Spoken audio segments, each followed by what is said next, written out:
Are you 65 years or older? Good news. Illinois has expanded its Medicaid health insurance program to everyone 65 and older, regardless of your immigration status. Need help to apply? Contact United African Organization, UAO, WhatsApp, SMS, IL65 to 773-420-8976. It's true. For most people, your health insurance program increases as you grow older. That's why the state of Illinois has expanded its Medicaid health insurance program to everyone 65 and older, regardless of your immigration status. Need help to apply? Contact United African Organization, UAO, WhatsApp, SMS IL65 to 773-420-8976. If you are 65 years and older, there's one thing we can all agree on. Your health and well-being is important. Whether you are a recent green card holder or retiree, asylee or without paper, you're now eligible for the Illinois Medicaid Health Insurance Program. Need help to apply?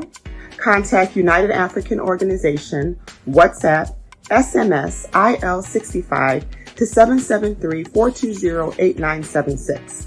Documents needed to apply: your proof of ID, your proof of address, and your proof of income.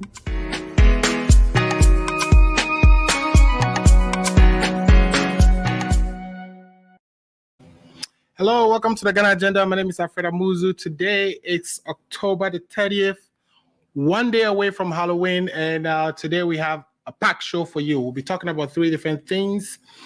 Already, I'm getting messages. Dr. Ofori Edward is watching all the way from Chicago. Thanks for watching, Doc.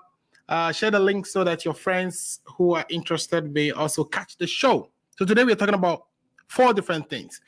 The first one, which is a passionate topic for one of my regular panelists, Afar, is the SIBTON judgment debts that we pretty much avoided. In other words, the Bank of Ghana had won against this company called SIBTON, who took us for judgment debt at London International Court of Arbitration. We'll talk about that. And the other thing we'll talk about is the unemployment situation in Ghana, whether that is worse than COVID. What that means is we have COVID. We are pretty much aware of that. We've done a lot to fight COVID, but there is this persistent problem with us, which is unemployment. How do we deal with that? Should we pay the same attention to unemployment as we did to COVID? Maybe we would have gotten somewhere, right? So we'll get into the details of that and see how we as a country can deal with our unemployment issue. And then the other thing that we wanted to address today is revenue mobilization in Ghana, taxes and import duties, VAT, and all the revenues that we mobilize. Why is it that we are still not making it to the minimum 20%, which is required for low middle income countries? We currently are at about 13% of our GDP.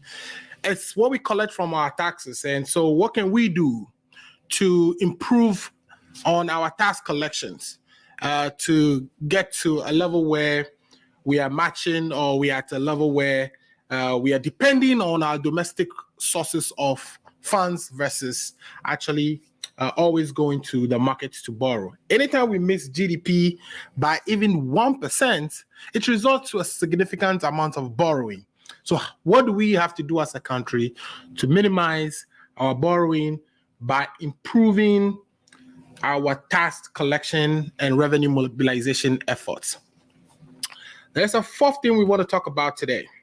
And that fourth thing, my camera is actually giving me issues here, but as soon as my guests come, I'll have some breathing room to actually take a quick look at it. But the fourth thing we want to talk about is the issues between NDC and MPP. There seems to be a little bit of mistrust between the NDC and MPP, and we are going to look at that with a view that that relationship need to improve. Otherwise, it's toxic for our democracy. NDC need to trust EC, and EC need to behave in a way that makes it possible for it to be trusted by all the political parties that participate in election in Ghana. So those are the 4 topics we table for discussion today. Today, I'm going to be joined by my regular panelist, Paul Disoso, who is already in the green room. I can see that he's there. He's logged in. He's ready to go. We'll also be talking to Dr. Ato Komina Danso, who will be joining us shortly. Efa Amaya of the MPP communications team would also be joining us. Daniel Ampasa, also of the MPP communication team, will be joining us. And we have Dr. Erasmus Atta Jemfi, who's also doubles as a CPA, will be joining us to discuss the tax portion of the topics we table for discussion today. So those are my guests. I'll take a quick break. When I return, I'll bring Paul in so we can start the conversation. If you haven't already done so, please share the link. Today's discussion is going to be interesting. You can already see the topics we've tabled and know that we'll be having some good time today. So if you haven't already done so, please share the link so people who may be interested, friends, family, can also join and participate in the discussion. At some point, we'll open the phone line and have you participate. All right, so we'll be right back.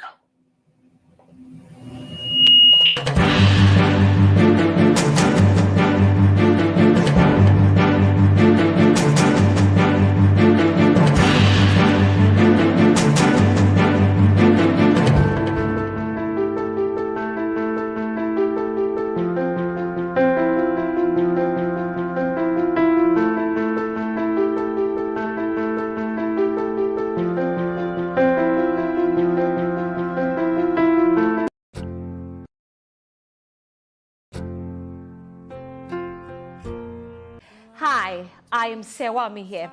Did you know that the month of October is World Remit Teacher Appreciation Month? Did you also know that you could win a grand cash prize gift of up to 10,000 cedis for that favorite teacher of yours this month? Well, we all have our favorite teachers, those that made lasting impact on our lives. But let me ask you, when was the last time you took time out to appreciate that special teacher of yours? The one that made a long-lasting impact in your life. I am excited to partner with global money transfer company World Remit on this month-long campaign to appreciate and honor teachers in this country. Don't miss an opportunity to tell your teacher how special they are and how much help they have been to you. All you have to do to participate is to record a 2-minute video talking about that special teacher of yours and upload it on social media using the hashtag Teacher Appreciation Month and Teacher Mo. Now, in addition to the grand prize, the first 80 participants with the most interesting videos stand a chance to win 500 Ghana cedis for their favorite teachers throughout the month of October. Kind courtesy World Remit. All you have to do is to visit www.teacherappreciationmonth.com for instructions and guidelines on how to participate. And it's about time we let our favorite teachers know how much we appreciate them. Share your story today, and most importantly, happy Teacher Appreciation Month to all teachers in Ghana. Yedamwase, Teacher Mo. Hi, I am Sewami here. In this month of October, World Remit wants you to win 10,000 Ghana cedis for your favorite teacher. Here's what you have to do to participate. Pick up your phone and record a 2-minute maximum video of yourself talking about that special teacher of yours.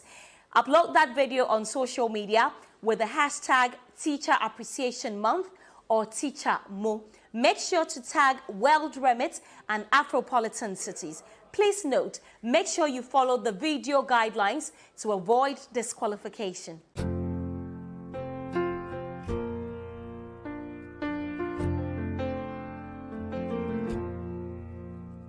Well, I woke up to the sound of silence, the cars were cutting like knives.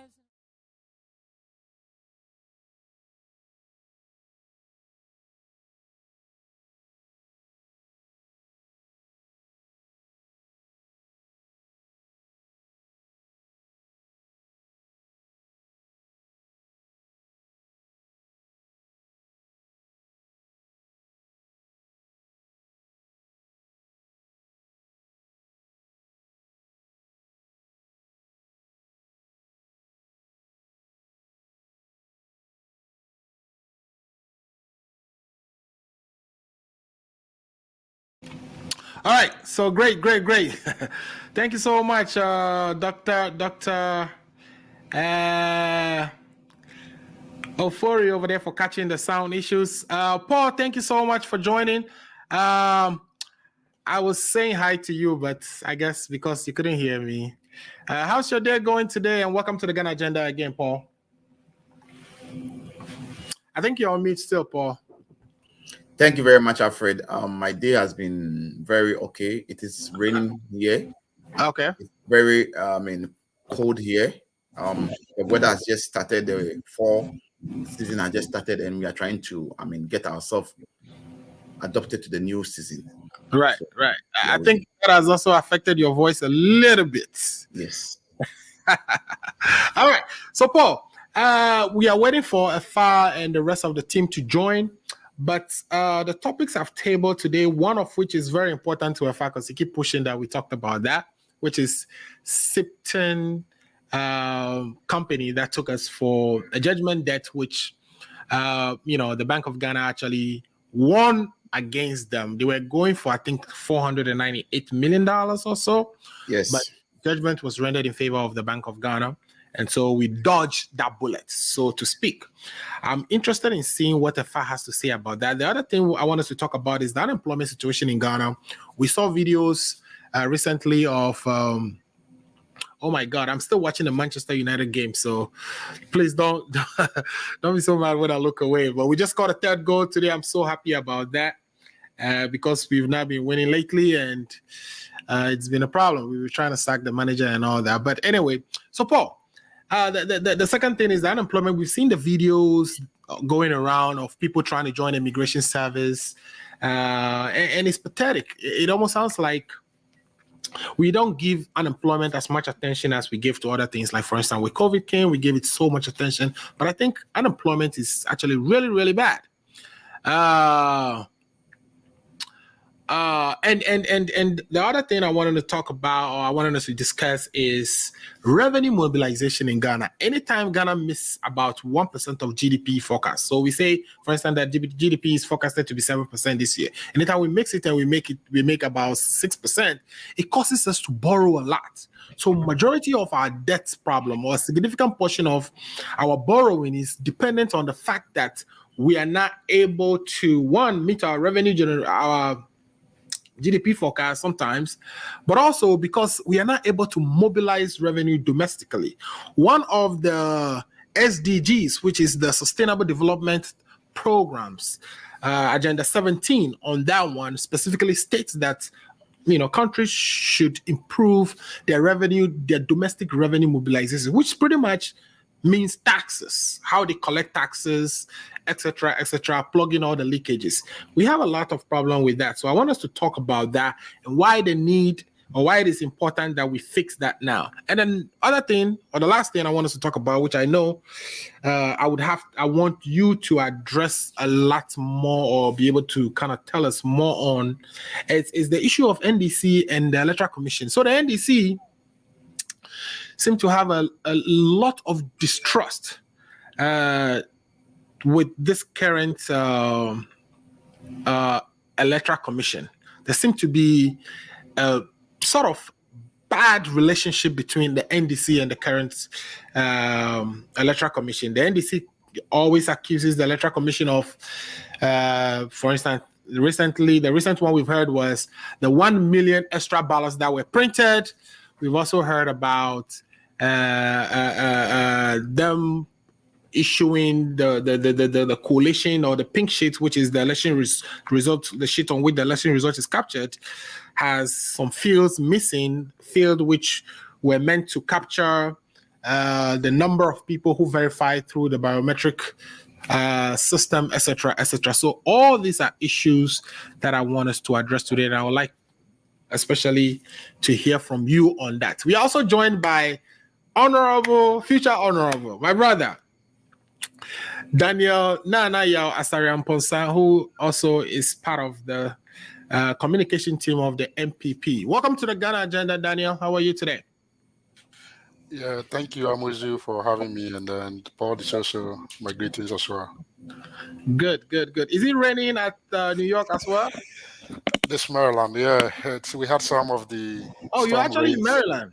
Yeah, I'm the Oh, DC. you are close to me then. I'm in Maryland too. I don't know if you know that. Oh, I didn't know that. I thought you were somewhere in Connecticut. No. So we probably need to link up. All right.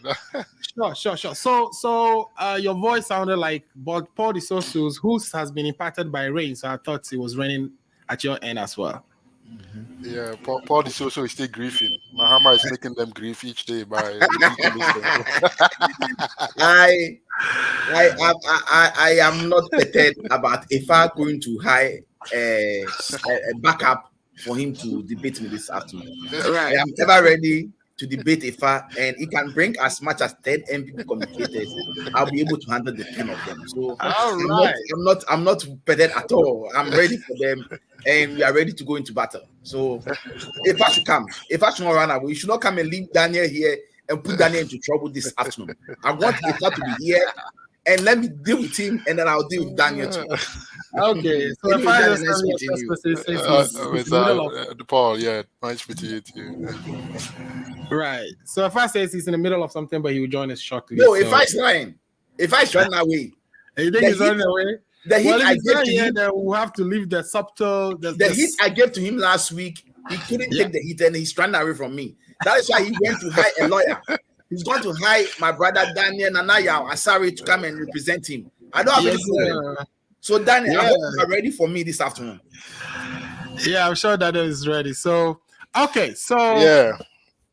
So let's start with the I want to see if let's start with the NDC issue first, right?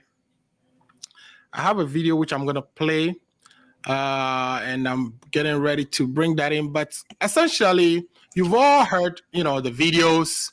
You have the one of the commissioners of one of the electoral commissioners, in this case, Bosman Asari, gave a press conference, and he has the following to say. Let's take a listen to him. When we come back, we also had a press conference yesterday by General Mosquito of the NDC. So we'll take these two interviews or press conferences, and then we'll discuss what we hear from them. So let's take a listen to the first one, which is from the Electoral Commissioner, Bosman Asari. Last few weeks, former President Mahama has made a number of allegations against the Electoral Commission and the 2020 elections. As officials charged with the responsibility of conducting elections in Ghana, we owe it a duty to provide Ghanaians with the facts and the truth about the elections and the allegations raised. We are of the view that our silence on this false allegation could have dire consequences as it could undermine citizens' confidence in our dear country. The former president has said the EC printed 1 million ballot papers in favor of the president of the republic. This is untrue. This is a grave matter that undermines the credibility of our electoral process and should not be ignored. We call on him to provide evidence to support this claim. This is not a matter that should be ignored, and we call on the Ghana Police Service to investigate. The transparency of our process makes it totally impossible for this to happen. At the polling stations prior to the start of the elections, the empty ballot boxes are opened and displayed in the presence of everyone, including the political party agents, and thereafter they are sealed in the presence of everyone. There are serial numbers on the ballot papers for each region and constituency. This is made known to the agents before the elections, and the political parties also know this. Our ballot papers also have security features, so any trace of new material will be clearly visible. Again, at the end of the poll, the ballots cast are cross-checked against the voters who were verified and issued the ballot papers. This ensures that overvoting is detected immediately, because if at the center 20 people were issued the ballots, we expect that the ballot box will contain 20. Nationwide, we had no issue with overvoting at all the 38,622 polling stations, except in Savelugu in the parliamentary election, where there was one, and I repeat, one overvoting. The transparency of our processes from the beginning to the end makes this impossible. Ballot staffing cannot be done. It is just impossible. We call on the former president in the interest of our democracy to provide evidence of the stuffing of the ballot boxes by the EC and its officials. The police should investigate this as a matter of urgency due to its potential to derail and undermine our democracy and lead to a lack of confidence in our system and processes. All right. Okay, so we've heard the first one where, Bossman is talking about he wants police involvement in investigations into what President Mahama said. And General Mosquito responded. So let's take a listen to what General Mosquito has to say as well. Bossman is saying in our system, it's hard to actually stuff ballot boxes, but the NDC disagrees. So let's see what General has to say. November 2020, the waste material for InnoLink printing press were destroyed under the supervision of the EC and security agencies in the presence of party agents who duly signed the certificate of disposal, dated 20th of November 2020. Subsequently, the plates with which the printing is done were also destroyed on 25th November 2020, and representatives of EC, InnoLink, political parties, and the security agencies duly signed the certificate of disposal and were given copies. It stands to reason that by that date, all waste material had been destroyed. However, when the printed ballots at InnoLink were transported to Ashanti region on 22nd of November 2020, it was discovered that there was a problem with the ballots of Afija Kwabre South constituency, and therefore the ballot booklets were returned for reprinting. Afija Kwabre, I want to believe, is the constituency for the National Security Minister. I believe so.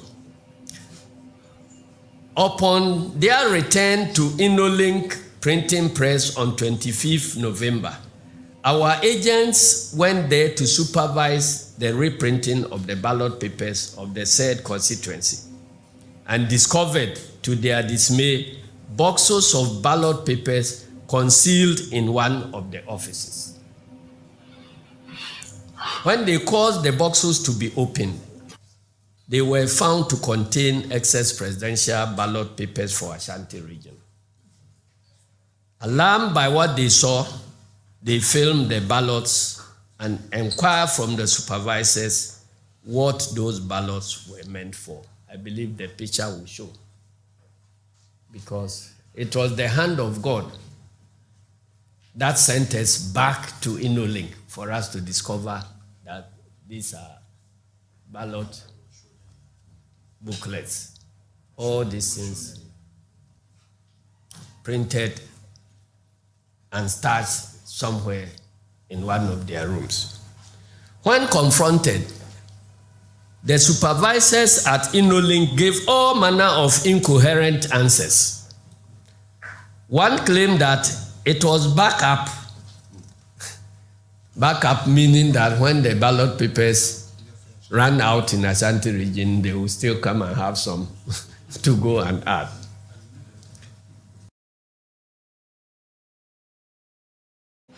All right, so that it's what the general has to say about this issue. He's saying, they had printed everything, signed off, but then they went back and found that InnoLink, the company who was contracted to print our ballot papers, had printed a lot more papers stuffed in boxes in a room, which they discovered, and upon questioning them, the explanations were that they were backups for the Ashanti region, and second explanation was that it was for when there is a runoff, and the ones they saw are strictly presidential ballots.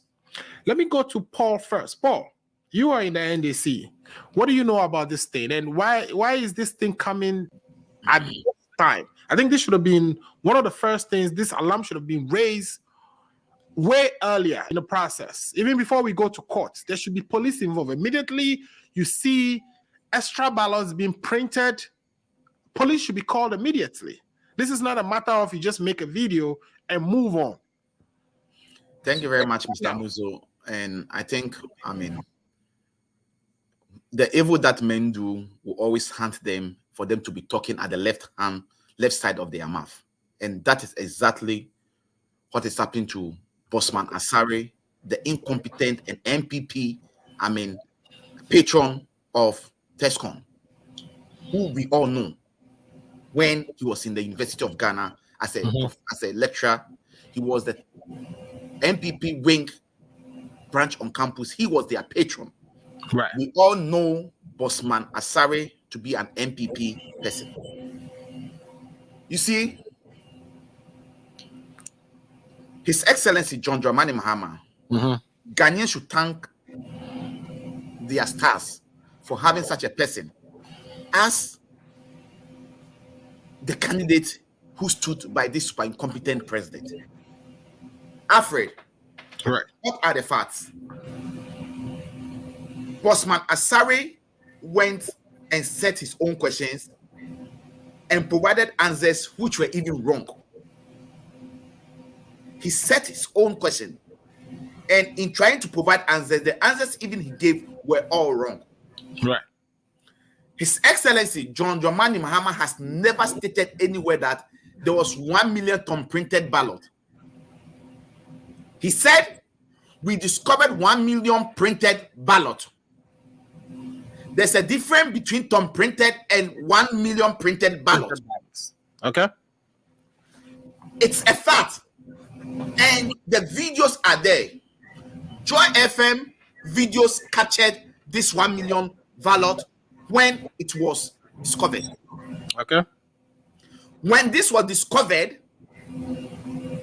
both national security, the police commander in Ashanti region, the BNI by then operative, and all political party involved came into an agreement. And these ballot papers were burnt in the presence of everybody. That's a fact, which Joy FM has the video. Number two, Bossman Asare, as inept as he is, he tried to throw dust into the eyes of the public once again by making assertion that there was no overvoting anywhere except in Noah Virgo's constituency, which is a lie. Alfred, we all have the Supreme Court ruling. And in that Supreme Court ruling, it was stated clearly that 5,000 pardon votes is not sufficient for them to ask for re-election. So is Bossman Asare speaking different story from the judgment that the Supreme Court gave? That is why I am saying that the evil that men do will always hunt them, and they will always be committing mistake and be talking at the left side of their mouth. I am here this afternoon to let my brothers and Ghanaians know that Mahama is a peace-loving person. Things happened before the election. And what are the case? And let me emphasize and analyze what happened. Alfred, per the Electoral Commission and IPAC, per agreement of all parties, as soon as there is going to be printing of ballot papers, every political party who has been given the green light to be part of election is supposed to send an agent to the printing house. Right. And when this printing starts, it continues until the process ends. So therefore, every political party brings people 8-hour shift. And let me also state on record that anytime we are doing the printing, when you take example, let's take Ododo constituency, for example. If the voter population there is 10,000, they print 5% extra. Right. Why do we do that? We do that 5% extra because of, ballot papers that will be destroyed maybe before they cast the vote and all. So we do that 5% extra. In this instance, the 2020 election, they agreed on which company is going to print the ballot paper, and that is InnoLink. We sent our agents to InnoLink to supervise the process. Right. The process was supervised. As on the 20th of November, they finished printing all the constituencies together with the 5% to every constituency. So let's take, if the total number of constituency and the vote that they are supposed to, the voters number is maybe 7 million, you strike 5% of 7 million and you print in addition to the total vote. Right. After that, there is something they call the disposable processes, where because of the printing, the SSs, those ones that did not print, whether they took out and all those stuff, after I finished banding, putting them in the booklet form, all those ones come together and they destroy them. And it's on record that on the 20th of November, such materials were destroyed. Right. In the presence of national security, BNI, the police administration, and the EC, including all political parties. Right. Alfred, let me also educate our listeners over here. To print the ballot paper, you have to do a plate whereby they emboss the people's picture and party symbols on it. Right. After that 20th, after destroying the SS ballot papers that were printed in error or that were overprinted, after destroying them, on the 25th of November, the plate that was used to do the printing was also disposed of, which certificate was issued, and all the political parties penned their signature on that disposable certificate. Now, after they distributed the ballot papers to the various constituency, when it got to Efija Kwabrem constituency, they noticed that the ballot printing, there was error, disposable error, transposition error, whereby a symbol of the NDC went to that of NPP, and so they have to come back. Right. In the process of coming back to do those printing, we asked our agent to go back. That was where we went and discovered that there was some boxes of printed ballot paper in a room that has been locked under key. And we questioned it. Right. The BNI was called, the police was called, the national security were called, all the political parties were called. The explanation that the InnoLink people gave was that it was done for excess, so that, if ballot was shot in any area, it will be sent to them for them to be able to vote. And our agent questioned that and said, no, when the printing was done, we did a provision for the 5% extra. Right. So it cannot be it. They changed their story. The story was that it was printed for the second round. And our agent asked the question, how can you know which of the two political parties will be the top runners for you to be printing a ballot, SS ballot paper? Right. They couldn't answer that question too. Now, they admitted that it was an error. That was where the cameras of Joy FM, and this record is there, this video is there, and other stations' video were captured, where they came to an agreement that, okay, when we called the EC said they have nothing to do with it. So what happened?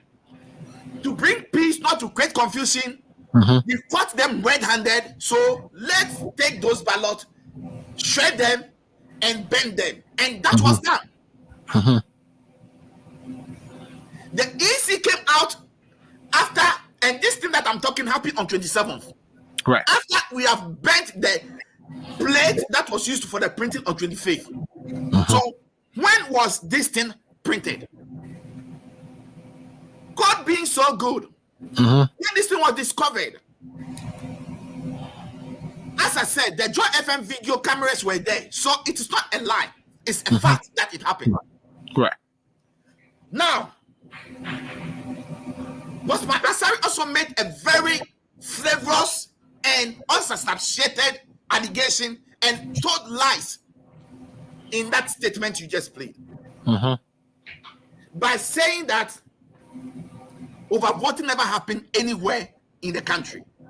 And that is also not true. Right. We all know the statement and what the Supreme Court stated. The NDC was able to demonstrate in the Supreme Court that there was about 5,000 pardon vote that was not supposed to go to this super incompetent president that went to him. And it's a fact. So what is Bosman Asari talking about? Right. Number 3, during the voting, on the day of the voting, we arrested people, and these are all police cases that have been reported to the police. Right. People were arrested holding printed ballot paper in favor of Nana Addo. And they were arrested, taken to the police station. The police took the exhibit from them. The police said they were going to investigate the case. Because it was a voting, the day of voting, we all have to take this case, report the police, make official complaint, and then we went back. Right. These are all facts. Those people all have been arrested. The videos are there. When you go to the police today, all those cases are at the police. As and why the police is not investigating, it's up to them. Now, for me, it is unacceptable. Right. If you EC, you claim you gave a contract to InnoLink, and it was noticed that InnoLink has printed in excess of what you requested. What do? Why won't you put up a statement to disassociate yourself or stop doing business with InnoLink? As we speak today, EC is still doing business with InnoLink. For me, whether Daniel and his MPP like it or not, Nana Addo Dankwa Akufo-Addo knows he's not a legitimate president. He's a president that has been imposed upon the people of Ghana, and they know it. Now, what happened? You know the pink sheet, the statement of pool document. Per the CI 128, you are supposed to state on that statement of pool document the number of people who voted with the BVD machine. Okay. With this incident, I was in Ghana and I was at the NDC headquarters. This thing was noticed Friday, and election was going to be on Monday. Right. We called a meeting of all the political parties, including EC. EC admitted in that meeting, and it's on record. There are documents and videos. It's on record. That is a mistake from them. The NDC has taken that issue up and has stopped the election. The same people, these MPP people, will be the same people saying that the NDC don't want peace, they want confusion and all those stuff. So when this thing was noticed, it's a constitutional, requirement which was not met. Right. The EC pleaded that they are going to give stamps, or they are going to send stamps to all the various police stations, so that they will stamp at the back of the statement of pool, and they will record those informations over there. Peaceful as our leader is, our leader said, okay, let's give them the benefit of the doubt. We allowed this to go. At the end of the polling, most of the polling agents did not record the number of votes that was recorded by the VDVD machine. Most people did not record it. So for Anna Bosman to come and sit over there and be talking gibberish is least sad to talk about this afternoon. Asari Bosman, or Bosman Asari, should know that he's a danger and a threat to the democracy of Ghana. And he continued to remain so. Look, Mr. Amuzu, I have made up my mind that, or we the entities have made up our mind that there are certain things that we will let it go. But we are going to set the record straight. And I'm not going to sit here and just leave the blame only on the super incompetent EC that connived with the incompetent MPP administration, the blame goes to the Supreme Court. These are some of the questions that we were supposed to cross-check or cross-examine the EC chairman on. They knew what was coming. That is why the Supreme Court judges connived with the EC and the president and the MPP to refuse the EC boss to mount the witness box. So for Bossman Asari to come and stand and be throwing dust, setting his own questions and be answering them is the least that we should take it. Ghanaians should not take him serious. Bossman Asari and his boss are a threat to Ghana's democracy. Alfred, don't forget that the security document that just came out, it is stated in that security document clearly that Ghanaians have lost confidence in the EC. And the only way we can hold election in Ghana, and we've all admitted that we are going to move or be a democratic country, is the ballot. Right. Okay. But if the EC is not doing the right things for the public, the common people, the Ghanaian common people, to have trust in them is the least that, or something that we should all be concerned about. Oh. Now, Alfred, before I give I hot for Daniel to take over. Bossman Asari has also made an infactual statement also, saying that this election was the best election ever in the history of Ghana, which is a lie. This is the only election that we have 8 people losing their lives. And he was there making, excuse my language. But he's saying that because he was there making, excuse my language, foolish statement, saying that they were not in charge of security. Right. If they were not in charge of the security, who was in charge of security? Right. Who held the election? And at whose offices was the election held? And if you go to a polling station, let me tell you, Alfred, this afternoon, I had a chance to be at the Clote constituency. That was where I was deployed.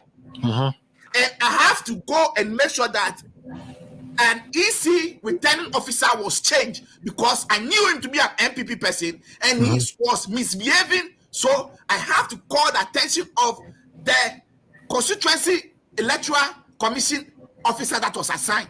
And I ensured that he was changed.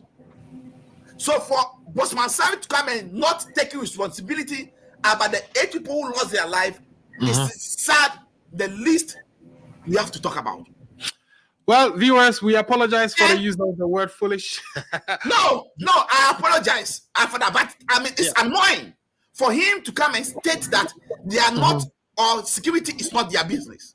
Right. I am saying that this current EC, made up of Bossman Asari and Jen Mensah, are a threat to our democracy.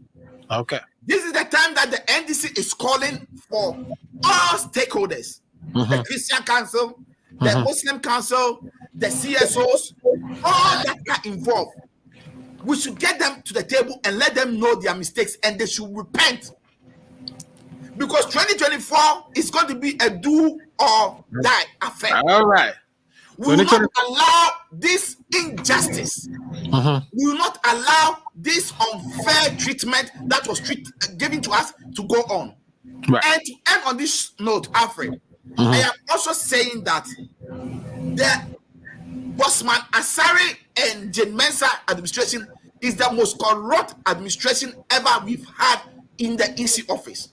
And why am I saying so? He made infatual claim that this election is the election that they have used the least amount of money, and that is also a big lie. Right. There are documents to show that this is the most expensive election ever held. Right. So you see, if Bossman Asari come and look at our face and try to lie and try to misinform us, it is unacceptable. Okay. It is time, and I believe, Daniel, we should all be Democrat. We should be, truthful and speak truth to power. All right. So on that note, let's see if Daniel will speak truth to power. Daniel. The allegation is this is definitely not the best elections we've had. Of course, we've had elections in the country where, everything went smoothly, nobody lost their life. But in this particular one, we had about 8 people losing their lives. We know the issues that happen at what is the name of this place that is still under in court? South.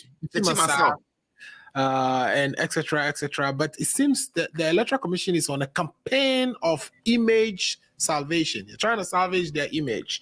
When the Electoral Commissioner appeared in front of the ECOWAS Parliament, she made the same claims that this is the best elections we've had. And now they actually are calling for police investigation. What is your view on this? Before that I take over, 1 minute. Let me also put on record that this is the only election that was held. Right. That some people who are Ghanaians who pay taxes were not allowed to vote. Let me also put that the South, where Jessica people. The Central Coffee, the Central Coffee were not allowed. Lolobi were not allowed to be part of it. Right. And this election, you call it the most, transparent and the most, I don't know even how to use. It's a shame. Right. Also, let me also put on record that we, the NDC, all this are rated out here. We made a police report. The police have the report. Right. We ourselves have taken an initiative to launch an official complaint. And we are hoping that this new IGP, who is determined not to favor anybody, who is determined to whip or to crack the whip and make sure they bring order into the system, will look into these cases and let's get all the corporates. Let's find out in InnoLink who ordered the over 1 million printing of that papers. All those people who were arrested on election day and were handed over to police. Let's get all those people. Let's question them, and then we'll see who's saying the truth. Okay. So I believe the police action or whatever police would do in this particular situation will solve or would help to a greater extent. Are you also of the view, Daniel, that this is the best election we've ever had? Yeah, thank you, Amuzu, and thanks for the show for that lengthy narration. Sometimes I think that our friends in the NDC, I don't know. Can you come up a little bit or bring your, like, can you hear me? If you can bring your laptop towards you a little bit so that you can come up. There you go. All right. There you go. All right. So I'm saying sometimes our friend in the NDC, I don't know. I'm not within the NDC, but when I sit back and I look at the way they do stuff, I just feel like if they continue on this path, they will have a long way to go, because they seem not to understand that the environment has changed. That the Ghana that they knew in 92, 96, 2000, it's not the Ghana of today. So sometimes when they throw these things out there, I'm like, what are they trying to achieve? Thinking that all of a sudden people will go back and sympathize with those issues and that will change the landscape in their favor. I'm afraid they can decide to waste the energy on what they feel is good for them. But I don't see how that is going to help them, achieve anything going forward. But let me come to the specific issues. Okay. NDC talking about which election is best election in Ghana, that because we went into an election and, 8 people died, that because even if there's one death, we know it's not good. But why is it that all the time when the NDC reference that, they only tell us that 8 people were dead? They don't tell us what led to the death. Right. You think that if we have to go in there and sympathize with those people, we don't need to understand the root cause of why that happened? We should just go and start arresting security forces and say, hey. So in your view, what are the root causes? What do you say? I'll come to that. That is the dishonesty and the integrity of the communication that the NDC brings to the public.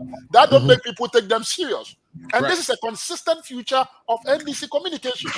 From the days of propaganda, when there's an issue, if you want reasonable or if you want that standard of care to be shown to you, you have to come to the table with the facts and with integrity in communication. You don't come giving us a narrative that suits your propaganda and emotional campaigning or propaganda gimmick, and think that reasonable people who are supposed to be the voices of society will come and just say, oh, because NDC said it, that is it.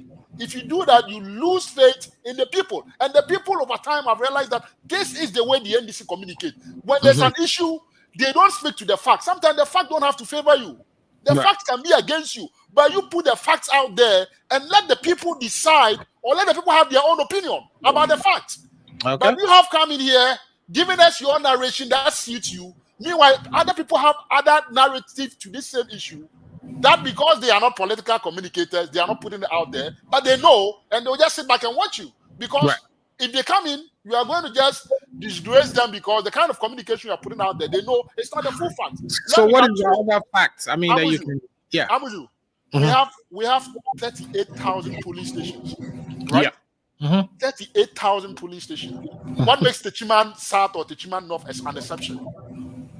And even the issue that led to the death of the people, you know, that was not the presidential results that we are talking about. That was a parliamentary candidate that was disputing an election result. Parliamentary candidate, that wasn't a presidential result. And you and I know that from the EC's law, the EC chairperson does not preside over parliamentary results. In law, he is the presiding officer for presidential results. He's the returning officer for the presidential, correct? Right. Parliamentary results is determined at that local level by the presiding officer at that local level. And at the time of collation, some people think that as part of their gene, they can always use violence to intimidate everybody. My brother, the MPP, that tactics is not going to work on us anymore. And if you guys probably don't know that the MPP has changed because of this character of thinking that you can use violence to intimidate them, they are going to remain the same. It's changed. That landscape has changed. Nobody can use violence to intimidate anybody in Ghana anymore. MPP cannot use violence to intimidate the NDC. The NDC cannot use violence to intimidate the MPP. That we know for sure. And all the political parties are aware about this. And then it seems the NPP is using a lot of violence, though. No. That is what I'm coming. You go in there thinking that because you say something, that has to be done. You have to follow the rules of engagement at the police station. You can't just go in there and throw your weight about and throw violence in there and think that by you throwing violence in there, the security forces that are supposed to do the right thing will just watch on and look at you do what you have to do. Correct. So in the coalition process, these people get up, these youth get up, the MP, the whatever, they are contesting candidate, the NDC parliamentary candidate, instigate these people to go in and then attack the police station or the coalition center. And then the police, that is the unfortunate piece. The military people who were there at the time to protect these people deployed guns on these people, and unfortunately some people lost their life. I don't think all the 8 people died at Techiman South. If I remember, I heard about 2 or 3. No, not all of them died at Techiman South, correct? Yes, so it's not all the 8 people that died at Techiman South. So when we go into an election, we don't expect that anybody should lose their life for any party. But the fact that it's not all who died at the Chimasaf, that even tells you that it's the death, the violence is widespread. Well, one of the death occurred at Ododiodo. The one occurred at Okankwe South. 3 of them at Techiman South. And then one in the northern region. Do you remember in the northern region one? Do you remember the same NDC people in their office, close to their office, their candidate, whoever that candidate was?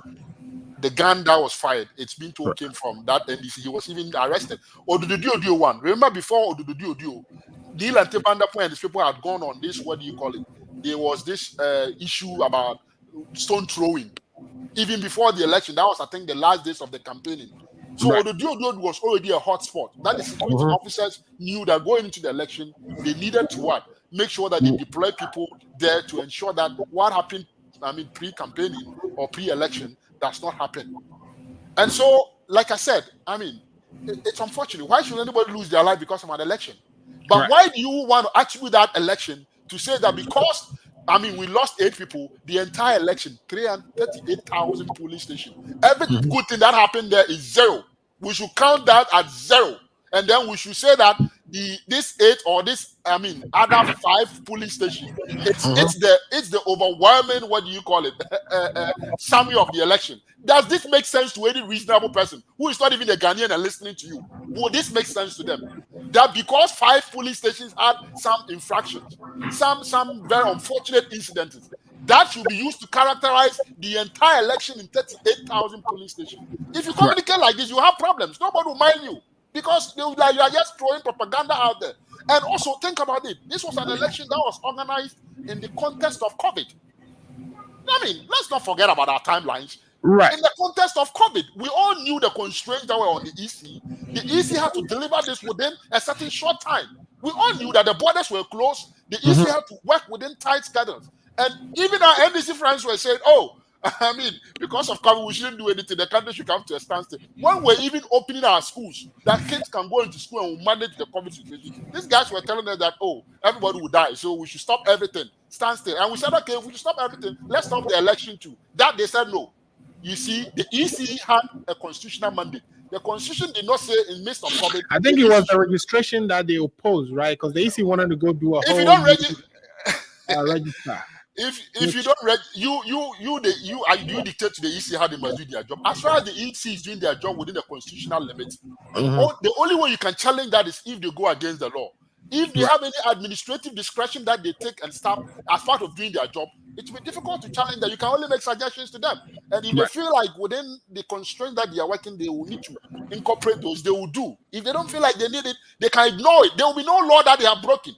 It is until the EC breaks a law that then you can go to the Supreme Court and say, hey, I think that this law, like the issue of what do you call the old voters, card being used, as somebody can be able to use that for the registration. That came up. That was a constitutional issue. You go to court, the Constitution says no. They have that discretion to decide what they want to do. And we move on. But to tell me that this election was the worst election in our history, I'll say that is a joke. Even the independent observers that are not Ghanaians. Which one would you say will be the worst election in our history, if not this one? If the NDC can live with 92 and live with 96 and they think that 2016 and 2020 was worse, and even they can live with 2012 and be happy, and tell me that 2016 and 2020 were worst elections. 2012 was when we actually went on what? How many roundoffs? 2 roundoffs or so? And no, 2012 was one straight by the NDC. That was when we won court, right? The MP2. Oh yeah, that was a straight one. Okay, great. According to the EC, if the NDC can live with those and think that those were better, I think that the last 2 elections is a far better improvement upon the the ones that we've had in the past, because the EC is evolving. Going forward, I don't expect that the EC will go like the old way, where they ask everybody to come and do registration, because the Ghana card is kicking in. And then this data, they have a new data system based on the 2020 election infrastructure system. So they will just require people to just walk in, use your Ghana card, and you update your information so that we don't have to go queuing like in the past, what we've been doing. Election is not just on the election day. It is all the processes that leads to the final election day. The final election day is just to actualize everything that you've been planning prior to that election day. So you cannot just use the election day event as your only yardstick to judge any election. That doesn't happen anywhere. The international observers don't do that. They look at the broad spectrum of the processes that led to the election day itself. Yes, election day, there could be issues, 1, 2, or 10. But you cannot use that as your overall basis to say that the entire election was easy. Nobody who is reasonable will come and agree with you. And that is why the NDC is not getting traction. Because on the issue of the extra ballots and the fact that, a space was not made on the pink sheets to record the number of verified voters at the polling stations. What do you say to that? Yeah, like I said, what is it? He himself, based on his narration, you see, when the NDC think that they know how to communicate to Ghanaians, I think Bossman has achieved what he wanted to achieve. Now you are here explaining Bossman's statement, saying that Mahama did not say what he said. But we all know how NDC communicates. When there's an issue, they will communicate in a certain way that if you are not sophisticated, you might think that the NDC is telling you the truth. Now that Bossman has come to also explain it the other way around, and you are now saying Mahama, what was Mahama intending to communicate when he made that statement? 1 year after and 1.5 years after an election at the hour. You think that Bossman is a political scientist. He knows the tools of political communication. No, I think Bossman was saying something other than Bossman is addressing the fact that 1 million extra ballot papers were printed I get it. Printed already for the president. We are saying that's not what Mahama said. Yes, but when Mahama said it, do you know what Mahama intended to communicate? Mahama intended to communicate exactly what Bossman was disputed. But what Mahama intends to communicate can only be known by Mahama. Well, it cannot be now known the by NDC, Bosman, right? the NDC are being forced. The NDC are now being forced to explain that it wasn't completed for Nanado. So Bosman is asking his own self the questions he wants to answer, and he's answering them. I don't speak for the EC, but because Bosman spoke, the NDC now are being forced to explain, right? So based on the explanation, the Ghanaian public have come to realize that, so it wasn't as if the EC printed any ballot boxes and they gave the vote to Nanado. So now the Ghanaians have become, so Bosman too has achieved his aim by kind of trying to salvage the image of the EC, because now the NDC themselves are explaining what Mahama said. So Mahama did not say what Bosman said. Okay, now we hear, which means that Mahama lost the election. You yourself said that those extra bonds was destroyed at the time the EC was involved. The police, you've narrated all this. So what is the issue? Why are you reminding us and making it look as if somebody printed 1 million and just gave it to Akufo-Addo? Meanwhile, our election processes and the controls will not even allow for that. Because you had police agents, you had all these processes going on, and there were people who observed it. Why do you want to create the impression that Akufo-Addo won because EC gave them 1 million ballot for free? That was the impression the NDC was trying to carry. Now it has come back to hit them. And I think Bosman probably knew the strategy. And by hitting them this way, they are now explaining Mahama's position. And I'm glad that we are sitting and we are listening. Now we know what the true story is. And like I said, prior to the election, this incident came up. Some of us, we followed it. The police followed it. The issue died. Do you think that the NDC, the way you know the NDC, will sit down for anybody to print extra ballot and cheat them in an election? NDC is acting as if they are CPP or they are Pakosi News Party.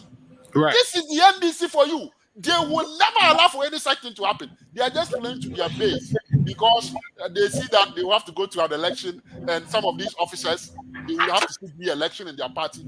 It is part of the political, strategy. MPP does it, NDC does it. The existing executives in the party will try and play these things to their base and make it look like, it wasn't our fault. It was somebody else's fault. So when we come back for re-election, don't blame us. Blame those other people. That is all they are doing. And for those that are not politically sophisticated, Bosman knows about these tactics. That was why he responded to the NDC. They need to go and account to their people, the people who elected them. That told them to monitor and man the election process. They need to go and account to them the job that they do. Don't run away from accountability. Go and account to those people and explain to them how come you sat down and did not police the process or generate that election results for them. And today we are on the campaign trail trying to put the blame somewhere else. Accountability day is coming, and these executives, they will need to account to the NDC because, see, even though I'm MPP, I want to see an NDC that is efficient. I want to see an NDC that understands what they're doing, so that tomorrow, if MPP is not there and they're in government, I can have the comfort that, yes, at least they have some basic minimum competencies that they can bring to government. You get what I'm trying to say? So but you are talking about, them not being able to guard an election. That is why I don't want them to be in government. They are not organized. They don't know what they are doing. But that is not any indicator of competency in governance, right? Well, they don't show us any competencies that gives us the confidence that if they come into government, they will be able to exhibit those competence. Now you are telling me the EC is incompetent, the MPP is incompetent. Two incompetent people were able to outsmart the so-called competent NDC. My goodness. And you want the Ghanaian people to believe this? Okay, so let's you 1 minute to rebut, but also Alfred, I need 3 minutes. Look, I think we've done more than 1 hour on this topic. So a decorated monkey will always remain to be a decorated monkey. All right. My brother Daniel, is behaving as a decorated monkey this afternoon. Whatever has been told, or the lies that they told them from the Jubilee House, that is what he's trying to communicate this afternoon. And I'm not surprised that he has shown his insensitiveness this afternoon towards those family who lost their loved ones.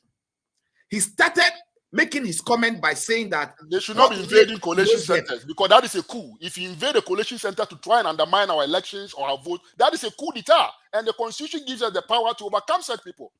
Why should I go and vote and somebody think that is so sensible than all of us trying to invade the votes that have been cast? The majority of the people who went out there to vote. You think their vote don't matter? They were not invading a polling. I don't think you know what happened at the Chimansam. I saw the video. I am going to I saw the video at the collation center where these people were. It's a collation center, which is different from polling center. Right, the collation center, where these people were trying to attack the officials. It is not true. Well, I saw the video. Stop being insensitive this afternoon to those who love their loved one. Those who invaded the police station were being insensitive to us. Assuming your relative, one of your relation. My relative will not go and invade the police station. Sit here that is not and be talking like where you are talking this afternoon. No, we have to tell you guys the truth. You are invading that you don't have any respect for the common people down here.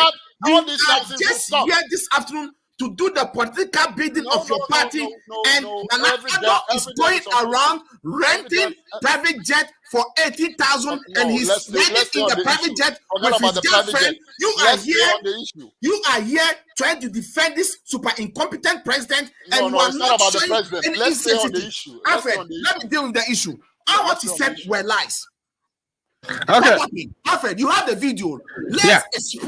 Let's expose Daniel this afternoon. You have the video. Play the video for everybody to see. Okay, let me go look for that video. Alfred, wait. Daniel, if you don't know what happened, go back and let Efa educate you what happened. And if Efa was on this show, Efa would have even shown some sensitivity to those people who lost their life. Unlike what you are doing this afternoon. And it's unacceptable. I am saying that condemn the people for invading the collation center. That is not democratic. That is against the people.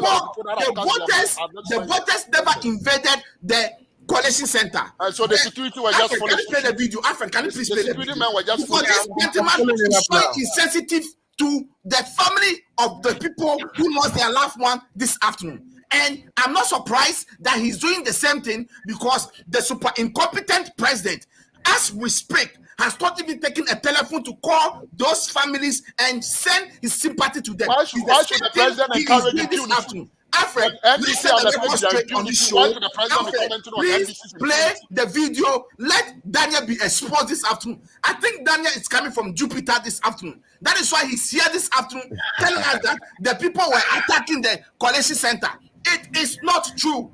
None of those grassroots supporters, none of those common Ghanaians, just like me and you, who were at the collation center, attacked the collation. Nobody attacked anybody over there. So please stop throwing dust into the eyes of your listeners this afternoon. This is the video. Who attacked you? Watch it. Who attacked you?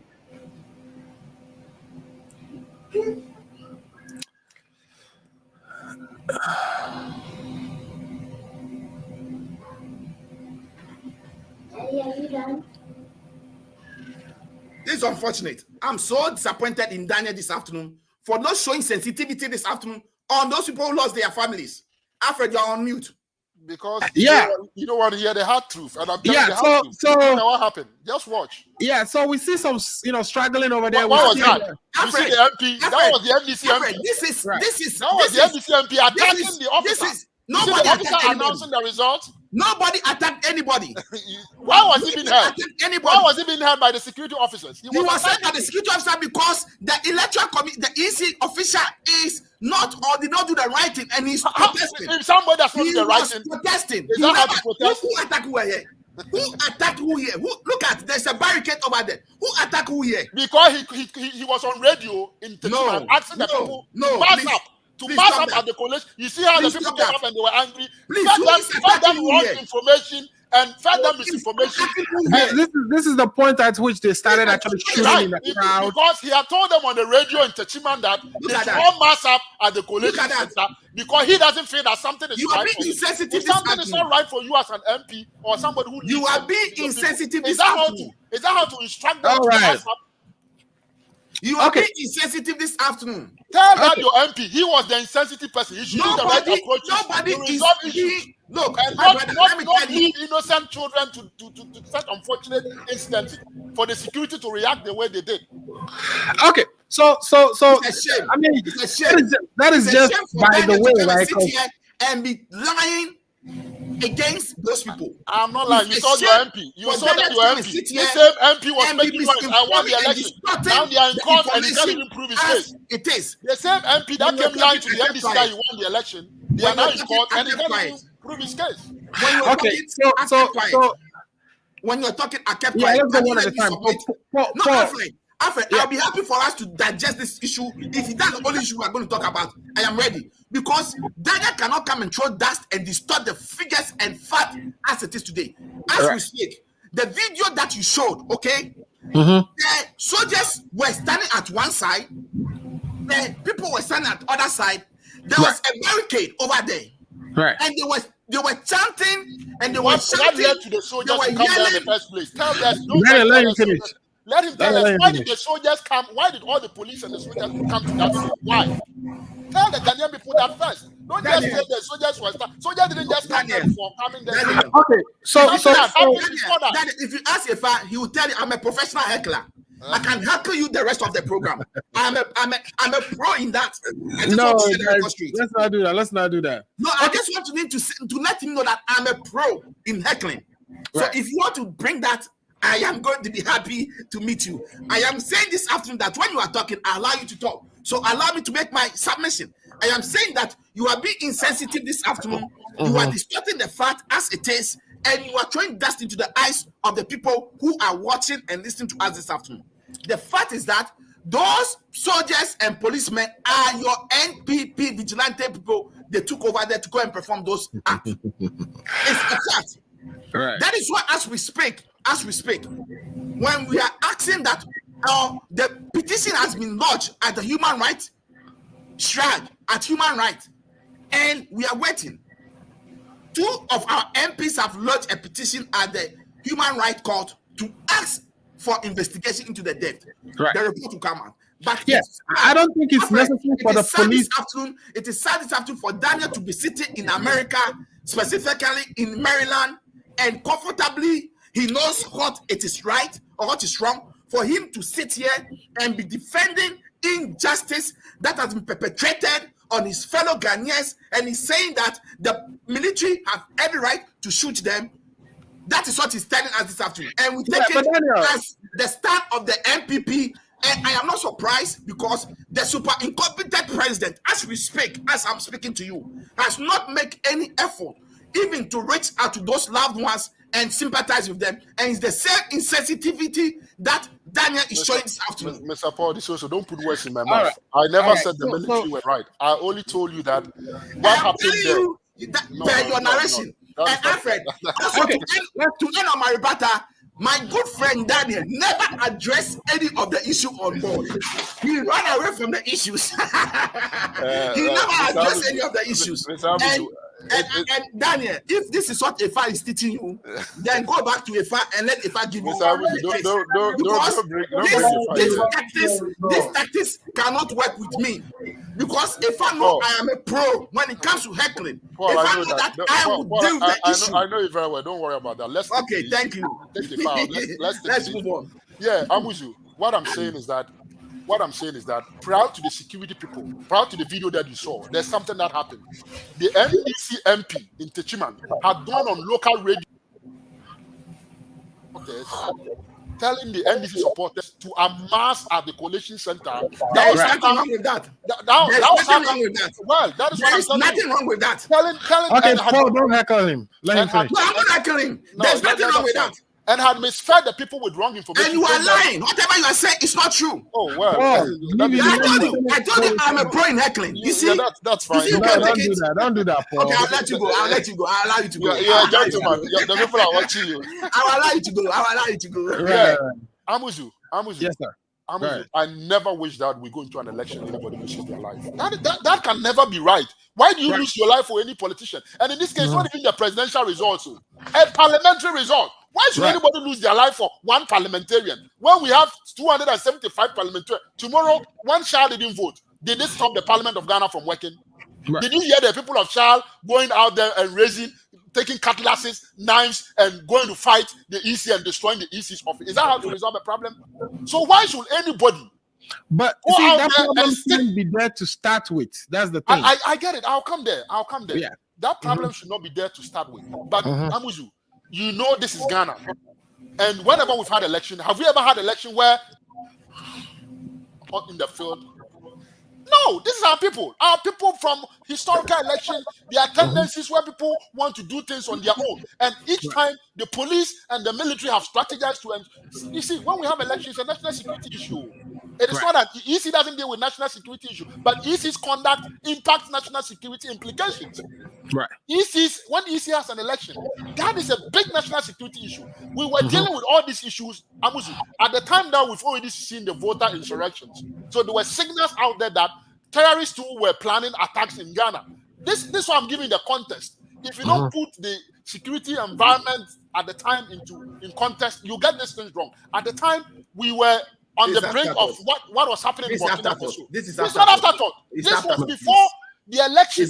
Before the election, think about it. Voter region, there was this group that are getting up and there was insurrection. They had blocked roads. It is not true. It's not before the election. Before the election, it is not true. No. It was found out that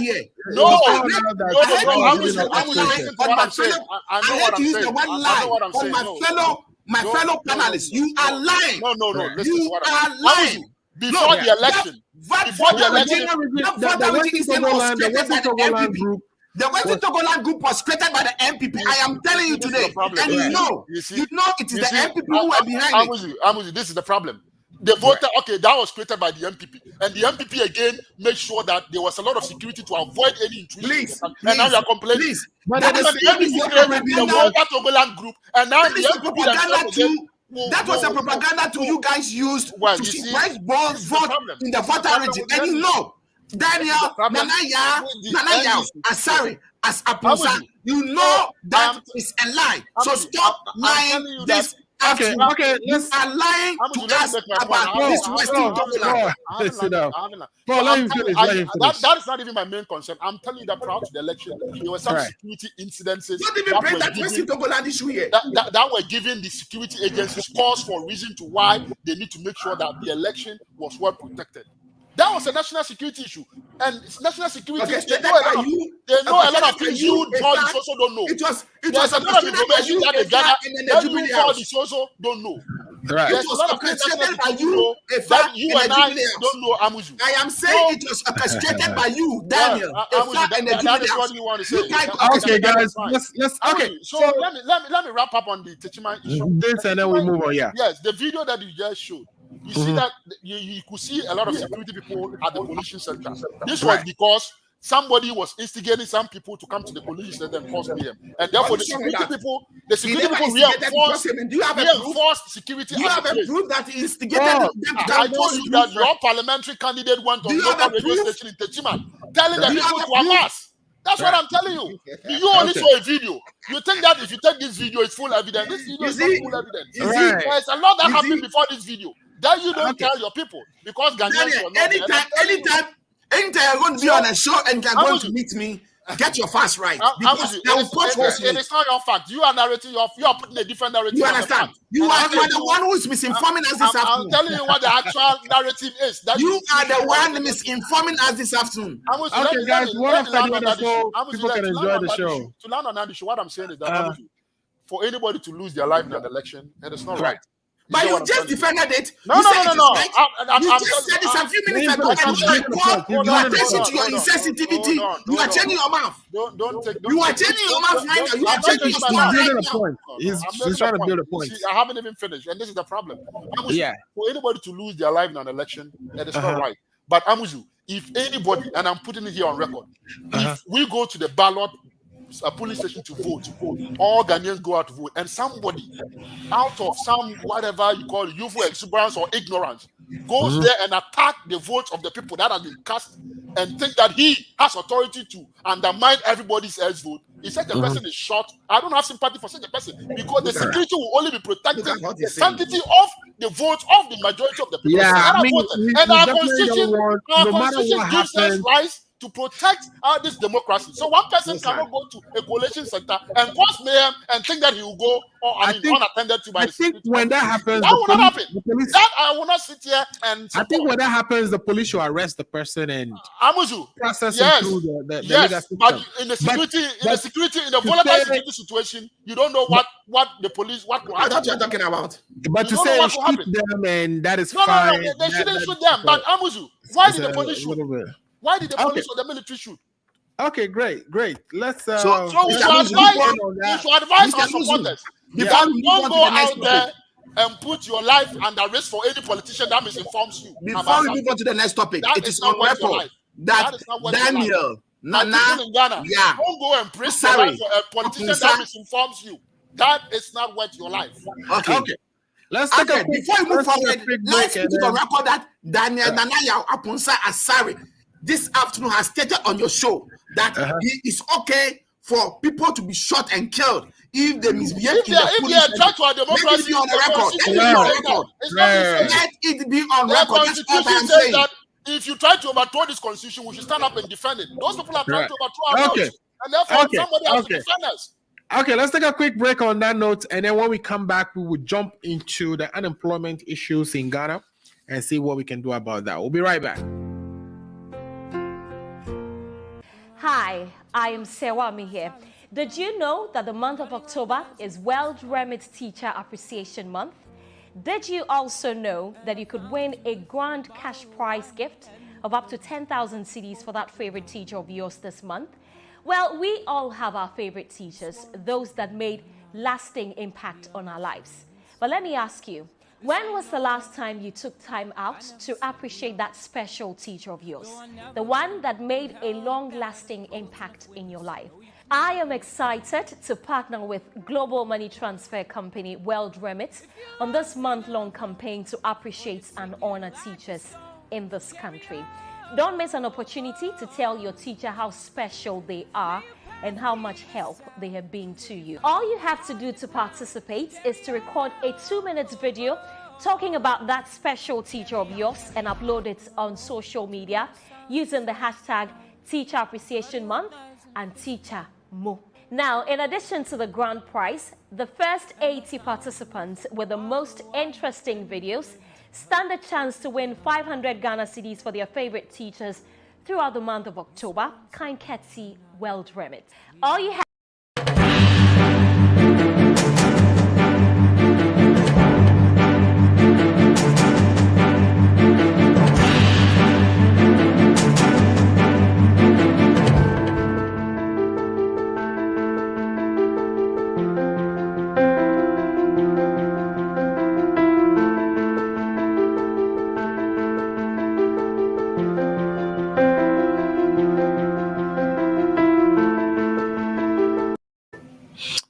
All right, welcome back. Really interesting conversations, and these two gentlemen are gonna kill each other. Anyway, I'm enjoying it, and I told you if I not going to come. If I is running away from me, and I know I'm here. If I doesn't need to come, I'm here. I know next week. Daniel is going to run away also. Daniel is not going to show up on this show again. I know. So Paul, you are the MPP communicators destroyer. Yes. Let's go. All right, good. So, guys, we all watch again. Many young men of our country lining up, running around, like you can see in the video here, looking for jobs.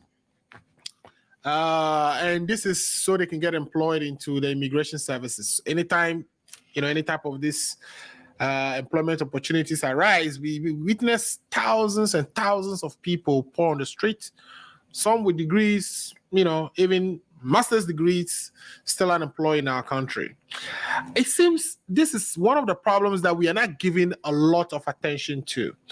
Of course, when COVID hit, we mobilized, we locked borders down, we closed down cities, have people fed for a couple of days. We took concrete actions to minimize the impact of COVID. But this long-standing problem seems to be something that we have not been able to deal with. So I stated in this topic today coming up for the discussion, I stated in the topic that is unemployment in our country worse than COVID in terms of the danger it poses to us? And let me pose that to Daniel first. Daniel, do you think we're dealing this thing with unemployment appropriately? What can be done? We are a country where about 10% of the population is 65 and above. Majority of the population is actually youth.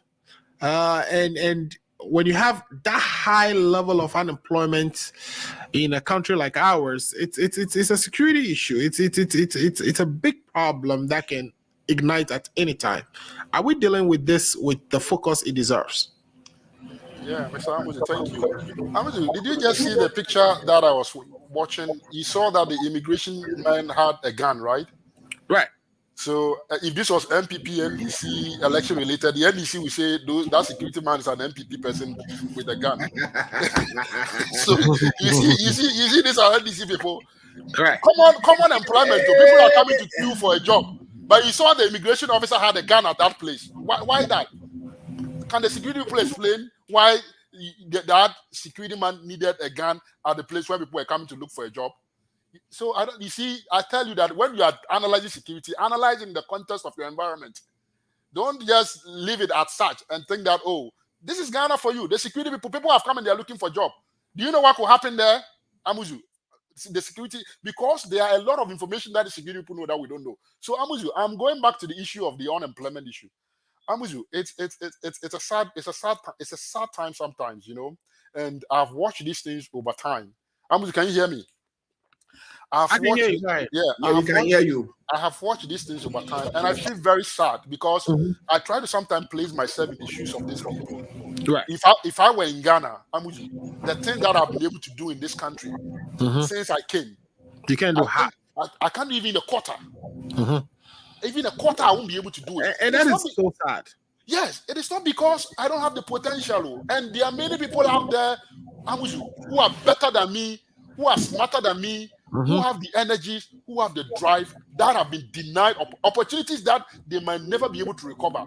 Right. And before you realize they're in retirement age, and then they go. They wasted their whole life. They've wasted their whole life. So I've always said that the unemployment situation in our country, it undermines the potential of our country. I even believe that 15% of our GDP is wasted, if I want to quantify that. Because if I see the potential in this guy, just using myself, just as one example, I'm just one person. There are so many other people who moved from Ghana and are here that might not even be doing their maximum best. But then what they've been able to achieve just being here, doing even a casual job or something, will far outpace what somebody in Ghana who's probably a manager and have gone to school is even doing.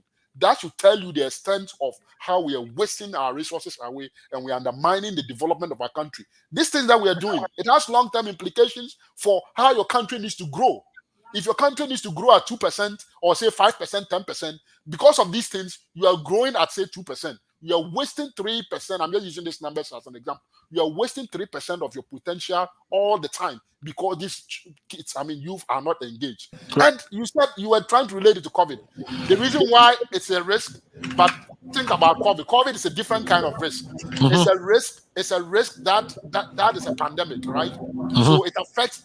It's what we call systemic risk. It affects everybody across the globe on the same level. But the unemployment situation in Ghana, it is not a pandemic risk that affects all countries the same way. Some countries have low unemployment rates, like in this country, right? In America, the unemployment rate is low. People are even deciding what jobs to leave, what jobs to pick. In our situation, the unemployment rate is endemic. It's an endemic risk. It is with us. We do not have opportunities for these folks. And even when we have opportunities for them, the level of comfort that those opportunities bring, it is not up there. It is not up to the standard. Most of these jobs that these people pick, you pick a job and the whole month you are paid 700 Ghana cedi. Think about it. What was 700 Ghana cedi if you work at that rate? 5 years of your lifetime, you are paid 700 Ghana cedi a month. What would that do to you and your family? Assuming you don't have a that was the creation of your government, though. Well, I'm coming. That is why I'm saying we have to be very candid about this conversation. But what the question is, what is the alternative? If you don't do something to the alternative that exists is worse. assuming you didn't create even this 700 stipend for these people, and you just let them like that, that would be worse. That would even be like you are, what do you call it, putting oxygen in fire. You will just be exacerbating the problem. Right. So the unemployment situation is a time bomb that will explode one day if we do not put concrete, concerted, and deliberate measures in place to deal with it. And NABCO and those things, they are not permanent solutions. It's just a temporary measure to manage a risk that, if nothing is done, could explode and lead to some other consequential, outcomes. Right. So when the government comes and says, I'm doing NABCO, he knows definitely that NABCO is not going to provide you a permanent job. And the government makes that clear upfront. That one of the issues with that, some of our people, the companies complain that our people don't have the skills, they don't have the experience.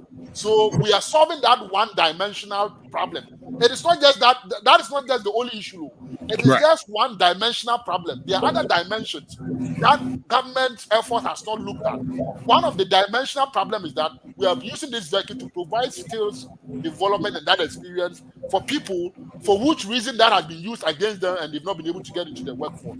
So when government talks about NABCO, this is the objective. You have to understand the objective as against what government is doing. Right. And this provide that avenue. But the issue of providing permanent quality jobs for our people cannot be resolved with NABCO. That has to be another dimension of the problem. And that dimension is what government says that I am doing one district, one factory. One district, one factory will not employ all the people out there that are unemployed too. That will also employ up to a certain level. It will only dampen the unemployment situation. Outside that, we need to do something more. What is that more that I'm coming, right? That is what I'm saying. It is not a one jacket solution. You have to look at it from the different dimensions and tackle it from that different dimension. And collectively, as you do that, it will all come together on the aggregate level to reduce the impact. The other thing that we have to do is now try to let people realize that skills development is key. TEVET, what we call technical and vocational training institute. We've also realized that most of our people too don't all need to be in the public sector. Some people need to have technical skills. So because of that, government is empowering technical vocational education and trying to establish this institute to train people so that when people come out, they too themselves can have their own way of establishing themselves and doing their own jobs. So it has to be a multifaceted approach, not just NABCO. NABCO alone will not solve the problem. Right. One district, one factory alone will not solve the problem. It will solve some aspect of the problem. And then technical vocational training education too has to be on board. Then the last thing is IT development, letting people take interest in IT development, IT skills, because with IT skills these days, wherever you are, you can work from wherever you are if you have the skills. You know what I'm trying to say? Right. Paul Dishoso, if tomorrow Baumia fix the digitization problem in Ghana works, he will move from the US and go and stay in Ghana and work from Ghana because the infrastructure is there. And fortunately for us, the two governments seems to have come to understand that we need IT infrastructure. Fortunately for Ghana, Mahama was the then in 1998 when I was in Mahama's hometown, Bole. Jerry John Rawlings made him deputy communication minister, right? And Mahama has been in that sector, so he understands the very essence of, the telecommunication sector. And to be fair to the NDC, whenever the NDC had been in power, they have tried to do something with that sector to bring it up. And consistently, we've built upon the capacity of that sector. That is how come today we're able to do things like Momo.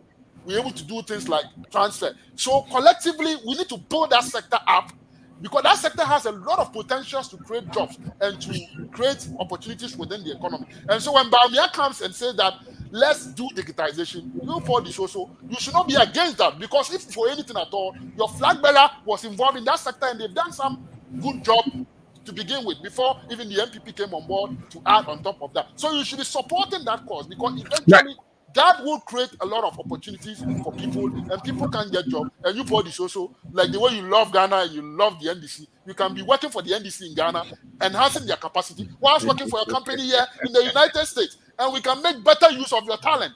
That is where we need to all put our minds to and push our economy to, so that we can solve the endemic unemployment problem. Otherwise, if we don't consistently do these things across political parties and build this capacity, I tell you, politicians, you can criticize the MPP all you want today. Tomorrow, when you're in government, that problem will come and you'll be faced with it. So, you have to be and we have to encourage people when they are putting right policies in place and push them to do the right thing, so that tomorrow when you take over power, which I'm thinking might be 2050 when I'm going on retirement, then you can now come in, and by then would have put out the system in place. And if you come up and you mess up like Trump, the system will be there to sustain all of us. We won't all go down.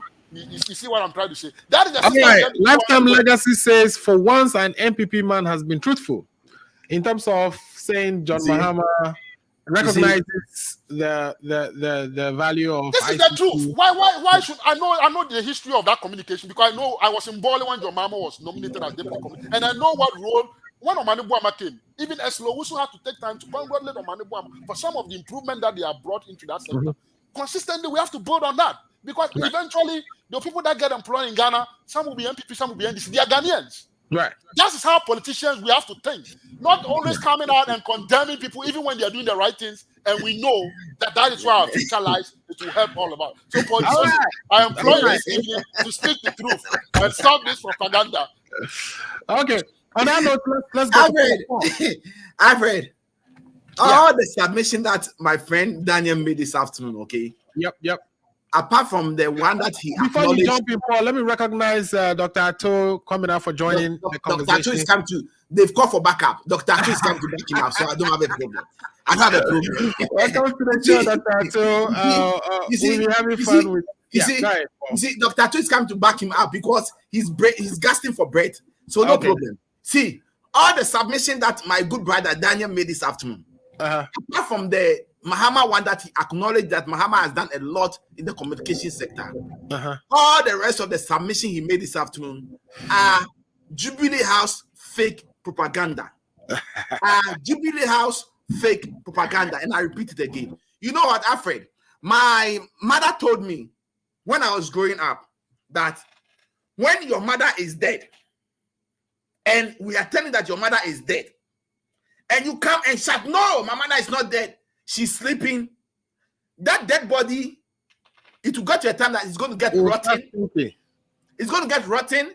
It's going to get the scent that will be coming out. You have no option to admit that your mother is dead. Correct. That is the story of this super incompetent MPP cabinet. What is my brother Daniel alluding to? He has alluded to the fact that yes, they try to create NAPCO. Let him not make the mistake and try to create the impression as if NAPCO is something that is a new thing that has been made. Let it be on record that during the NDC time era, they created a youth employment, and people have gone through those models. Government upon government have created a sort of employment opportunity for the youth to engage in. But we all know for the fact that they are not enough. The video that trended the whole of this week from the immigration, the fire service video, really tell us that Ghana is sitting on a timing bomb. If we don't take care and we don't manage this situation very well, when this thing explodes, no government, neither NDC or MPP when in power, can control this. That is why when you look at the visionary leader, the leader that has Ghana at heart, not like the leader that we have today that have the interest of renting private jet for $15,000 an hour and give a seat to his side chick. That money that he's using to rent that £15,000 an hour jet, that money can be used to invest into other sectors to create jobs for our brothers and sisters. And finish the E-block at Aflau. Thank you. I am saying this because, look, His Excellency John Dramani Mahama, who has Ghana at heart, during his thank you tour, has continually stated that unemployment issue is a big issue. And he has stated that he's not going to put the blame on this government. It has been a system thing that has existed for a long time. He came to meet it. This government has come to meet it. Let's set up a stakeholder meeting. Let's talk through it. Let's sit down and find ways and means that we can create permanent job to get our youth employed. this super incompetent and insensitive government led by Nana Addo, to which my good brother Daniel Nanaya Asare Aponsa is a member, and who has shown his insensitivity this afternoon on this show, are made their mind that they are not ready to listen. Look, when it explodes, it's going to affect everybody. Right. That is why the time has come. As political parties, as civil societies, as all the stakeholders, we need to come together. It is very scary. As Daniel said, we are sitting on a timing bomb. If this is not managed well, it can explode and we cannot control it. I am using this your platform to appeal to the insensitive president whose joy and happiness is to rent private jets. And as we speak, it's on record that in just the last 9 months in 2019, 62 million Ghana cedi was spent on traveling, presidential traveling. Right. Which, when you convert to the old currency, is 620 billion old cedis. That is what when you tell my mother 63 million Ghana cedis, she doesn't understand. 630 billion old currency. He used it at his comfort, renting private jets, traveling left, right, north, south, east, and west with the pleasure of side chicks. And I'm very disappointed that my good brother Daniel will not have the opportunity even to sit in that jet, but he will come here to defend this super incompetent president. Right. Money, there are a lot of waste in the system. And if the waste in the system can be curbed, if the waste in the system can be stopped, the money that misappropriate at various ministry sectors, and look at the auditor report every year that comes out. Look at the amount of money that is going to waste. All those money, when we are serious as a country, we can get all those monies and create jobs for our lovely brothers and sisters who are looking for jobs. Right. That is why it is a disaster and it is disappointing and it is shameful. It is only a visionless leader who will fire somebody like Domolevo, the former auditor general. Because Domolevo was doing a good job. Domolevo was going after the inconsistency, the corruption in the system. And by the way, my brother Daniel knows, and he has admitted to me at a private discussion that their government is the most corrupt government ever in the history of Ghana. And it's a fact. And he knows. You understand? He knows. Dr. Abina Dansu also knows that when we talk about corruption, this NPP government is the most corrupt government ever in the history of Ghana. Who knows? Look, we all believe that Nanado claim, I'm not corruptible, I'm incorruptible. But there are a lot of deals. All these deals, a Japa, a Mary deal, a PDS deal, mention them, PPA, mention them, national lotteries, all these dubious deals that was perpetrated in the nose, in front of the president. If the president has put his foot down to curb corruption, right, to fight against corruption, to ensure that all those money are safe, we could have used those money to create jobs for our brothers and sisters. And let me state, and let me be clear over here. I am not saying that he's the one who caused the unemployment. It is something that has happened along years. But I am saying that this government came into power and made 3 oil field. What have they used the money for? As we speak, we've borrowed over 213 billion Ghana cedi. What have they used the money for? I think my good brother, Prof. Dr. Ato and Daniel Nana Asare Aponsa should tell us how the money has been used for. All those money that they've borrowed that they cannot account for it. If we are being serious as a country, Alfred, we should be able to build businesses, create jobs. And I take this opportunity to appeal to this president who has made up his mind that means you be having fun, flying 15,000 pounds jet just to take a shower in the sky. Right. At his pleasure. If he can stop this unnecessary spending and those money channeled into creating jobs, I think we can solve a unemployment. long way to solve. It's not going to solve all the problem, but at least it can solve 10 or 5% of the danger or the timing bomb that we are sitting on. Okay, let's bring in Dr. Atto on this one. Dr. Atto. Before Dr. Atto come in now, it's 2 against 1. So I hope if Dr. Atto talk, you allow me to. Well, no problem. We'll allow you to talk.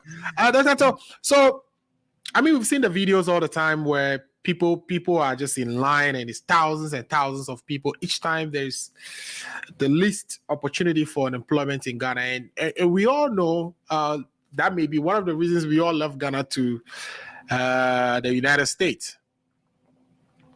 Oh, my video is bothering me, so I'm gonna just continue. So, Dr. Atto, what is your assessment of this issue? Do you think the way we responded to COVID, and of course I know it's pandemic, and therefore we have to do something about it quickly. We locked down, we went through all the processes, we spent so much money, we introduced taxes to kind of plug, get those monies back into our coffers so we could take care of our budget situations, etc. Why are we not introducing taxes so that we can take care of the unemployed? In other words, why are we not introducing the levies, the COVID levy that we introduced just so we can fight COVID with? Why are we not innovatively introducing any such mechanism so that we can deal with this issue of unemployment? Because we are saying, and Daniel has alluded to this, that we are losing GDP because we have this much people unemployed. And it looks like government after government come and they bring this youth, that, and it looks like that youth programs that is set up usually just transfer money to people and we don't see any productivity. So why can't we solve the unemployment problem? You're on mute, my brother. Alfred. Yes. I can hear the kids, but it's okay. All right, yeah, Alfred. I think I would. So, Alfred, what? And then go one more time, please. Yes. Yeah. Then take it over and yeah. Once the kids. So, I think Paul D'Souza sounds very interesting. Talking about corruption. Today's topic is not about corruption, so I won't even go there. But on whatever level, because you can't talk about corruption. Oh, you can't. Paul D'Souza. I mean, if we have to talk about corruption, Mahama will not be the standard. So I don't even want to go there. Because on whatever level, if we are able to reduce corruption in our country, we can be able to do a lot of things for our people. That is a fact. But as to come and argue here that one is corrupt. Even the things that you mentioned, PDS, and that is the thing I have the problem with the NDC. You don't even understand those things. Even one went in there, you just make those things out there, and people who know about these things, when they hear you communicate like that, they're like, are these people the people who really want to come into government? Because the basic fact about the PDS deal and how it collapsed, you are even throwing it away. But I thought that was a good thing that the government of Ghana did, insisting that, hey, if we don't have this insurance thing, we're not going to give you our asset like that. And yet you come and you talk. It's your insensitivity and incompetence. It is your insensitivity and incompetence that made us to lose the PDS deal. For your information. It is your incompetence that made us to lose the PDS deal. So add it to it. For your information, I understand how to structure deals. And I know what the PDS deal was supposed to be. So when I hear you say this thing, it doesn't give me confidence as an opposition party that you really understand the big issue of governance and the big issue of managing risk when it comes to structuring deals. That for me is a concern. And I don't want people like you, Paul D'Souza. Maybe you are not in that area, that is fine. But the level of communication that has to come from the NDC has to be communication that gives even me, an NDC person, an MPP person, some comfort that if we don't want you in the NDC, you can never be admitted in the NDC. We don't want you in the NDC. You can never be admitted in the NDC. And I am telling you that. Tell us the fact that led to PDS. Tell us the facts. What are the issues about PDS? Alfred, you are the judge. When he's misinforming us, you need to correct him. PDS was as a result of the incompetence of this administration not managing the package war. That is what led to the Americans withdrawing from the deal. But that led to almost $2 million missing $2 million cannot be accounted for, which is in the hands of some people in the MPP, including Daniel. No, well, you see, we mentioned PDS because, of course, we've all heard the tapes. That's fine, but I'm with you. The reason divided between some family members. So he should admit that. He should admit that. Admit that the PDS was a deal made for the family of the president and his associates. Let him finish. That is incorrect. He said that is incorrect. Alfred, please play the tape for him to listen. Come on. Alfred, please. When you hear somebody make an allegation on radio, you think that is foolproof, right? That is what you think. You think that stands as the truth. Let me go on. Yeah. So what I'm saying is that PDS was a good deal that was structured, and the way it was structured, if that insurance, if the people who wanted to get into it had that insurance thing come through, it would have been, a good deal the way they were looking at it. But obviously, you cannot create an asset like ECG and give it without having that insurance bond. So that was the right thing the president did. If you don't have that insurance bond to guarantee with the Ghanaian people that we are giving you this strategic asset, and that if something goes wrong, you have some, insurance somewhere that can give us some comfort. There's no way we should give that to you. And for me, that was a sound decision from who gave it to them at the first time. What was the precondition? What you forget is that it precedes the MPP. The MPP came to take over the process. That is what you forget to tell the people. Please, can you set the record straight? The NDC were the one that were set the record straight here. The NDC were the one that were engaged in PDS before MPP came to take it over. Come on. Are you disputing this? The Millennium Challenge account was the NDC that started it. Are you disputing this fact too? Yeah, but we're not calling it PDS. When you say the NDC started PDS, then that is no. The Millennium, that was the distribution. The issue of the energy, the distribution, and getting that was an NDC thing. Nobody has said that. We are talking about PDS, the deal that was strike. My comment, PDS is not in isolation. PDS on something. So why do you isolate the issue? PDS is not in isolation. You are being too nice to Daniel this afternoon. You need to tell him in his face that he's misinforming us. Yeah, Daniel is. But Mr. Mus, be frank and blunt with him. He is misinforming us. No, I'm not misinforming you. You are misinforming us. It's not correct when you say that PDS was started by, but I guess what you're trying to say, which I understand, is the whole distribution, restructuring the distribution system in Ghana. Distribution. That was something the NDC, the NDC. Of course, that started from the NDC era. When the NDC handed over. Yeah.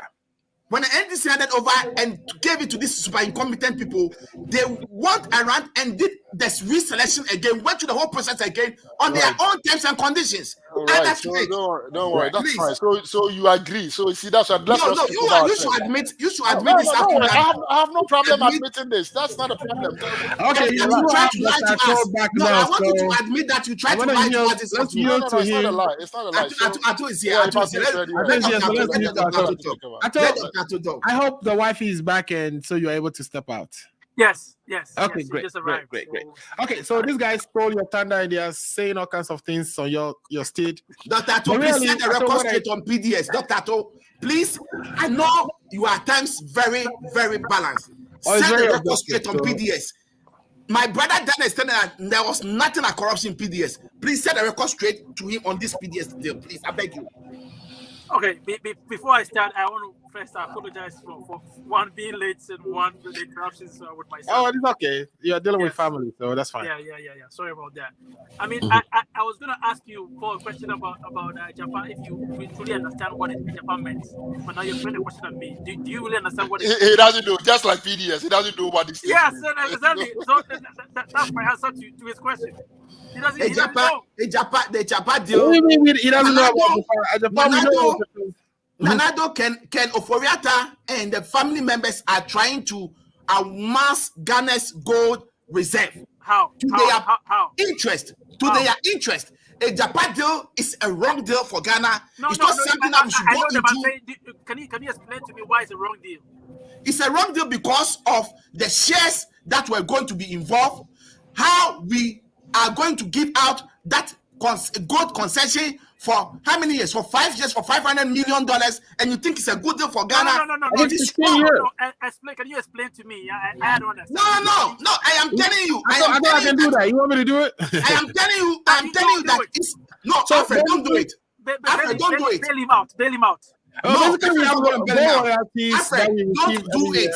Mm-hmm. The issue over here is that we are talking about unemployment, and I brought about corruption, and I stated PDS. And Daniel is trying to tell me use this. I stated PDS, a Mary deal, a Japa deal, and we have argued on a Mary deal. You are talking about a Japa, and I'm telling a Japa the investment that you guys are about to make, which I say you guys, including you, Dr. Atto, you guys wanted to sell our gold concession, wanted to put it on to sell it to your family and friends, and you guys are going to gain at the end of it. That is why every institution in Ghana, the CSOs, the stakeholders, other bodies have all come to condemn this Ejapa deal. Look, it was this Ejapa deal that led to Martin Amidu resigning from his position because there was a corruption in it.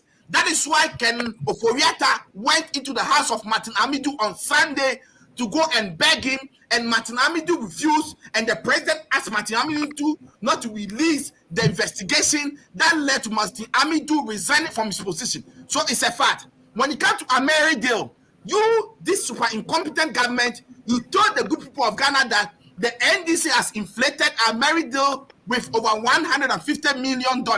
What happened? When you guys came to power, you restructured the deal, and you are going to make over $800 million on the good people of Ghana. These are the things we are talking about. So it is not that we don't know what we are talking about. We know the fact, we know what we are talking about. Paul, I asked you that because I don't understand the Japan.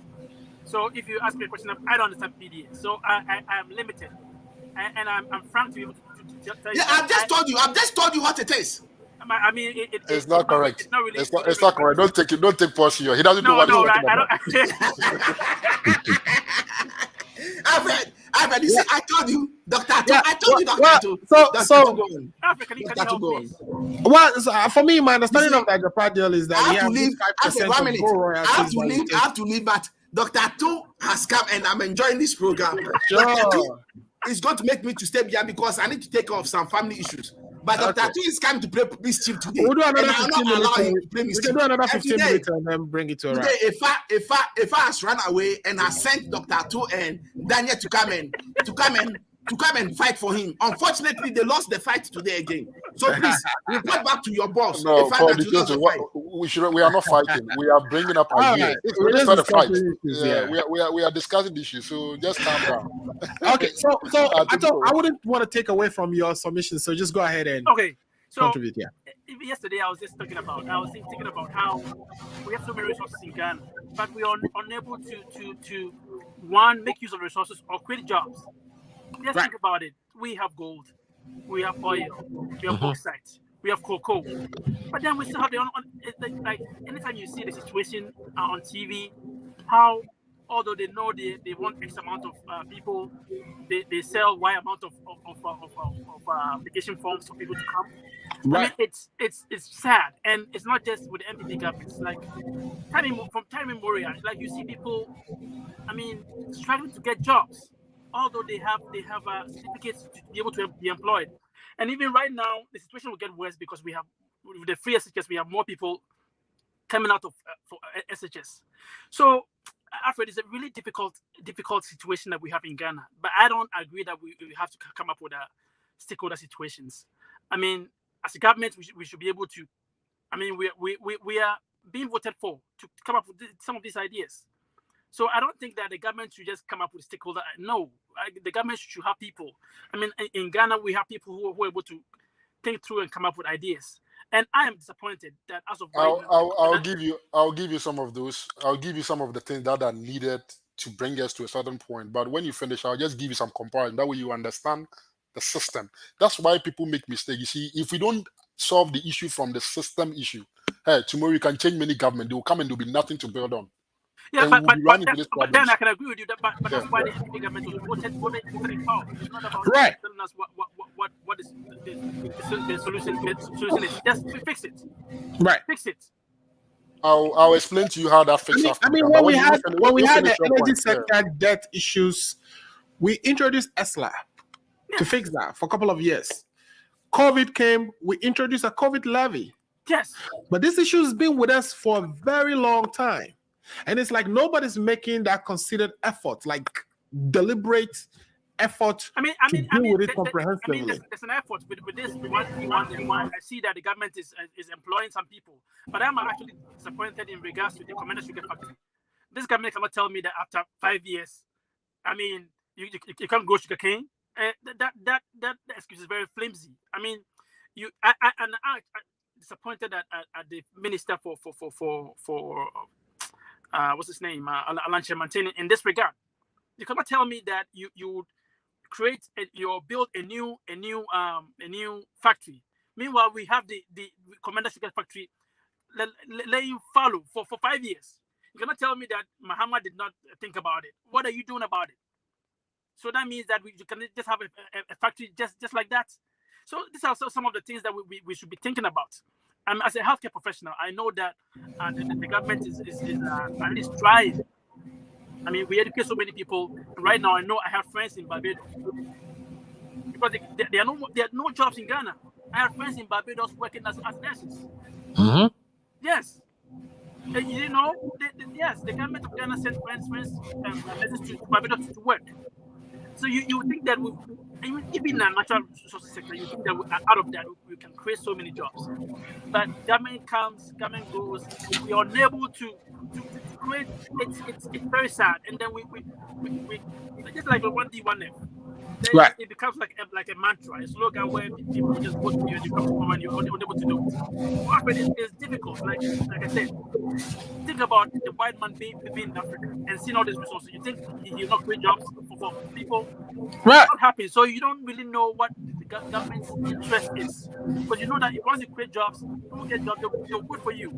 So maybe I'll probably listen to them what they have to say. But then why would you put it into off? It's kind of fix the problem. So fix it. Thank you. Thank you so much. Thank you so much. So as you can see on the graph I was sharing, unemployment is actually at 4.53. It's actually going up, and it's been going up since 2019. I don't trust this data. This is from Statistics Stars. So I don't know where they're getting their source data, where they are sourcing the primary data from. The unemployment situation in Ghana, when we say unemployment is 4%, do you know what that means? Let me give you a typical example. In America here, that just means people who are willing to work but can't find work, right? No, I'm just giving you a typical example. In America here, when they give you 4%, you can relate that to what is on the ground, right? You can see on the ground that but Ghana, there are jobs. Ghana, when is that 4%, you can't relate it like that in Ghana. Completely no, it doesn't. I don't believe in this data, but that is the one thing. This is the issue with our data collection. Let me attempt the solutions here, because I think we know the problems. Let's look at the solutions, and that is why I need political parties to be better equipped. Because see, the solution will not be resolved in 8 terms of an MPP government. You will need, assuming MPP is out and another government comes in, you will need a consistent, approach for us to resolve these issues. That is why it is not in my interest to see the NDC not perform well. I want them to do well, so that if tomorrow they come, I can trust that the competence in that party can deal with some of these issues as well. Otherwise, you take 2 steps forward and 1 step backward. So it is not in anybody's interest for these 2 political parties not to be up and doing. You get what I'm trying to say? To come to the issue, just let me use the American, because you guys are here, you can relate better to that. Can you imagine an American economy without a credit system? Just think about that. This economy has been able to move, say from 3 to 7, because there's a credit system that works. Right. Most of you people are consuming a lot of the goods you are consuming here. You haven't paid for it, but you are having the benefit of those consumption. And that created job for somebody up front. Somebody got paid from those credit systems. So every economy that has a credit system, America has a consumer-driven economy where majority of their GDP to a significant extent depends on consumption. Yes, but when you say that, you have to understand what has led to that. Something leads to that. So let's go to the source, the root cause. The root source is that there is a credit system that enables people to even consume things now before they even generate income and pay for it in the future. Yeah. This layer, this credit system that has been layered on top of this, if you take that off, this economy will go down drastically. Right. There will be a lot of issues. So I am saying this to draw attention to the fact that you see things don't happen by chance. Things happen because there's a system in place that supports that arrangement. So you cannot just come on air as a politician and just use your mouth to wish and say about things and think that things will get done. That is not how the world operates. You have to be deliberate and know what you're doing. One of the deliberate things, that is why I'm very much particular about getting our ID systems and our IT system in place, because it is the foundations of what will create that credit system on top of our economy. Once we create that credit system on top of our economy, we will expand a lot of other opportunities. There are some jobs here that exist because we have a credit system that has been placed on this economy. If you take that credit system, many people will lose their jobs. So in your mind, we have to have in place a credit system. Yes, that has to come. But that cannot come without the fundamentals. A unique identifier. You need that identifier. You need this digitization thing that we are talking about. Right. Those things have to be set in place first, and that it will lead to all kinds of different opportunities, different jobs. People, why do you have to, Wamuzu, why do you have to save money and then build a house that you only enjoy 15 years after your retirement and you are dead? Why should that be the way of consumption? But the thing is, the type of work that we try to, the type of jobs we create in Ghana, majority of that is government, because we are central government heavy. It's because, like I told you, the credit system is not working. If the credit system works, Dan, yes. And I think what you're saying is true, but it's very, very misleading. Why? Because unlike America, in Ghana, we have the resources. No, you don't get what I'm saying. The fact that you have the resources doesn't take you there automatically. You need we have to process these resources. We are still no. What I'm saying is that what you're saying is true, but it's not entirely true that in Ghana it would create jobs. I mean, it's creating jobs over here. So, but what I'm saying is that we have a different situation. We have the resources, but we are unable to tap into the resources to do it. That is not the issue. That is what, the fact that you have the resources doesn't automatically take you there. You need a vehicle that will take you there. That is the issue. Yes, I agree. That's what I'm saying. That is true. That is one of the reasons why Ajapa. That is one of the reasons behind Ajapa, because you need a vehicle that will take you there. Ajapa was going to be a bad deal. And Ajapa was going to create that vehicle that will optimize that resources that you say you have. That traditionally you've been using this old method for these same resources, and you are not getting any good outcome, and you're wondering why that is happening. And I'm telling you that. No, what I'm saying is that you don't need a credit. I personally disagree with that. To tap your resources, you don't need that. That's what you need that. That's what I'm saying. The fact that you have the resource out there, it has to take some extra conditions to get it out. It doesn't come out by itself. You need, if you want to tap into that resources, you need some funds or capital to be able to transform that resource into something else. If you don't have a vehicle that provides you, and I'm saying that you've introduced ESLA, you've introduced COVID, you've introduced even national stability levy that you charge on the banks. You've introduced taxes, levies. When you have issues that you want to deal with. That is not a credit system. You see, that is why I'm saying the credit system is one thing. All right. Yeah, I'm with you. We are talking about a different thing now. So let me get this distinctions clear. We are saying that if you are going to transform that raw resources into if you're going to add some value to that and get it into the market and demand, the appropriate price for it, and give employment to your people, introduce the levies that you introduce to take care of other things, so that you can build the factories yourself to extract the resources, transform them, and then take them to market. I'm with you. let's get this fundamental thing right. If we levy taxes on all these things that you are talking about, that will not even be enough to take us where we want to go. That is the point I'm trying. So the levy and taxes and thing, if you levy all these things that you are talking about and you raise that money will not be enough to move you to where you want to go. How much do you think we've gotten from ESLA so far? Oh, I'm with you.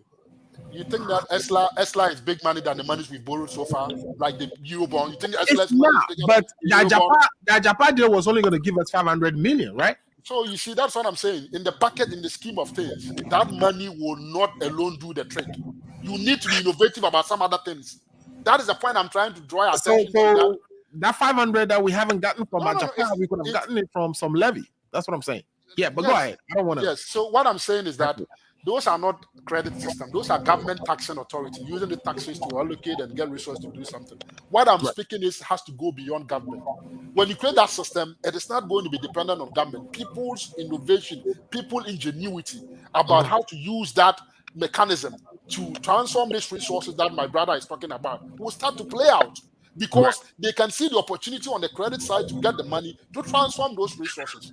But if that linkage is not happening, and you just tell me that I have resources, I have cocoa, I have this, I have that.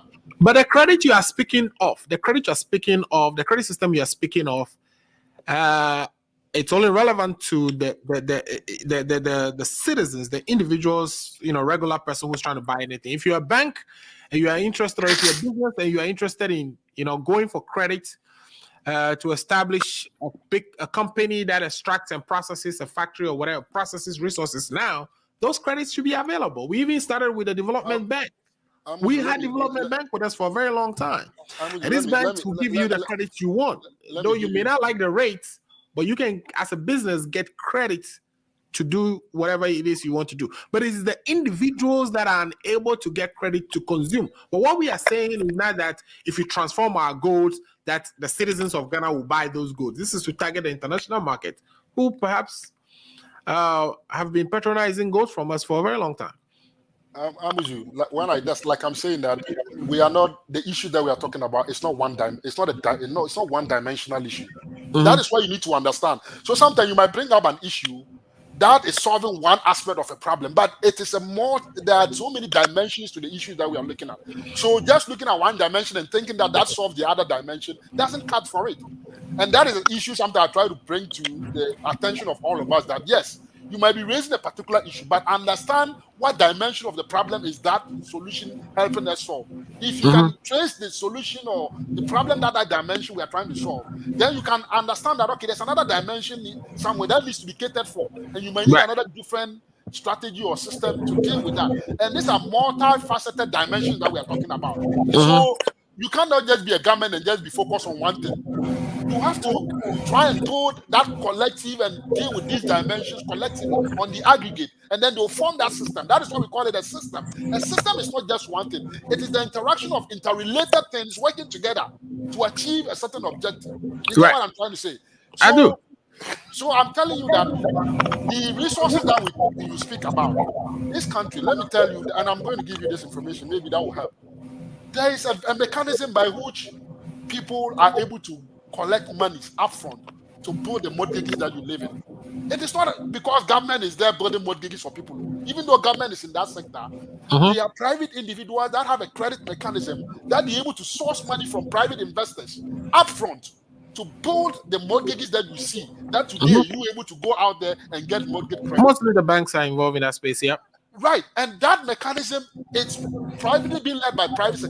It's because the system allows for it, and that innovation is there. Somebody has taken that business upon themselves, and they have created employment. They are also creating the goods that the people need, and they are providing the service. Describing, especially, and I know I'm picking your examples apart, but we do have a mortgage credit system in Ghana. No, we don't. The system is not well developed the way it ought to work. I know that for a fact. It's not going to be 100% from when it started, but we've had that is why I'm saying that yes, that is why we have this is the discussion we need to be having, because how do you build that system such that tomorrow? I don't necessarily think that, right? Yeah. I don't necessarily think that you definitely need. Of course, credit system will play a role. But that by itself doesn't necessarily solve your unemployment problem. There are countries in America, with worse credit systems than we have, but do not have the same unemployment issues we have. I think you are playing the devil's advocate. We are not. There's no country where there's no unemployment. We are talking about the degree, the level of the problem. That is why we are trying to break down. We can't, even if in America they have the system. But I'm saying you are recommending a solution which is not necessarily. It's not sufficient for. It's necessary, but not sufficient for solving our unemployment problem. There are countries where, of course, they don't have the credit system and they are at the same stage with their credit system as we do, but they are able to deal with their unemployment problem. And I'm saying if you make it a priority, give me one. Yeah. Give me one country. I don't think so. Zambia is doing very well compared to Zambia. Come on. Oh, let me tell you this. When it comes to, for instance, we're going to talk about revenue collection today, but I think we'll push that topic forward. Zambia is collecting about 19% of their GDP in their taxes, and we can scratch 13%. So we are 12%. Yeah, 12%. Can you imagine? So what is Zambia and Kenya doing that we are not doing in Ghana? And that is where, this it is not credit system, right? This revenue, this is not a credit system. This revenue collection, government way of collecting money, taxes or whatever. That is a different discussion. But when Zambia did this, tell me, how has Zambia's unemployment problem different from Ghana's unemployment? But I'm saying that even if we at Ghana can scratch, we are targeting 17% by 2022. If we can get that 17%, it's a lot more money in our revenue envelope that can do majority some of the things we are describing, or even more. Like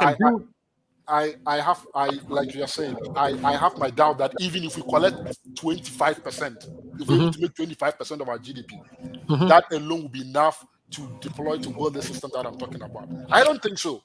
If we collect 25%, even if we collect 25%, that will change a lot of things. It will first of all lessen our. No, I know what.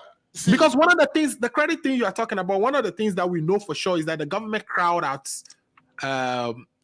people who are trying to borrow. The government is the biggest borrower. The banks find it more profitable lending money to the government than lending to private citizens. The reason the government is borrowing from the banks is because we are not able to collect taxes. If government is able to collect 25% of GDP, then it will lessen the amount of or the number of times the government goes to the banks and compete with businesses to borrow. Which will free. Yeah. So then, what is the problem with the communist factory? Is it about what do you think it is? Why is the government unable to come up with start the factory? So this is the thing. The MPP's policy is not to directly be managing this factory, because we've seen that work in Nkrumah's time. We've all seen the outcome of those government engagement when they were deeply involved in this factory. So the MPP strategy is always to let the private sector be involved and have their skin in the game. This commander factory that we did, I don't know what government percentage or what government share is. It appears to me it's a government project. It doesn't appear there's any private sector engagement or involvement. I'm coming. What is wrong with that? I'm coming. There's a lot. That is why political parties have ideologies or philosophy. That is why there's something called Republican, there's something called Democrat. There's a reason for that. Because the approach or the way you handle something can impact what outcomes you get from it. So there's nothing wrong with how people philosophize about the world and how they want to see things done. That it's a standard thing in politics everywhere. The issue here is that the government doesn't want to be overly involved in these things. And the government is trying to look for a strategic partner, somebody who will come in and be responsible for the day-to-day management of this company. This is the same government who's standing around and buying the oil fields so that we can have GMPC and Esploco become operators of their own. So this government is turning around from the entrepreneurial, let a private sector be involved. I'm with you. Don't see apple and mango and tell me that they are off. Oh, come on! You say philosophy.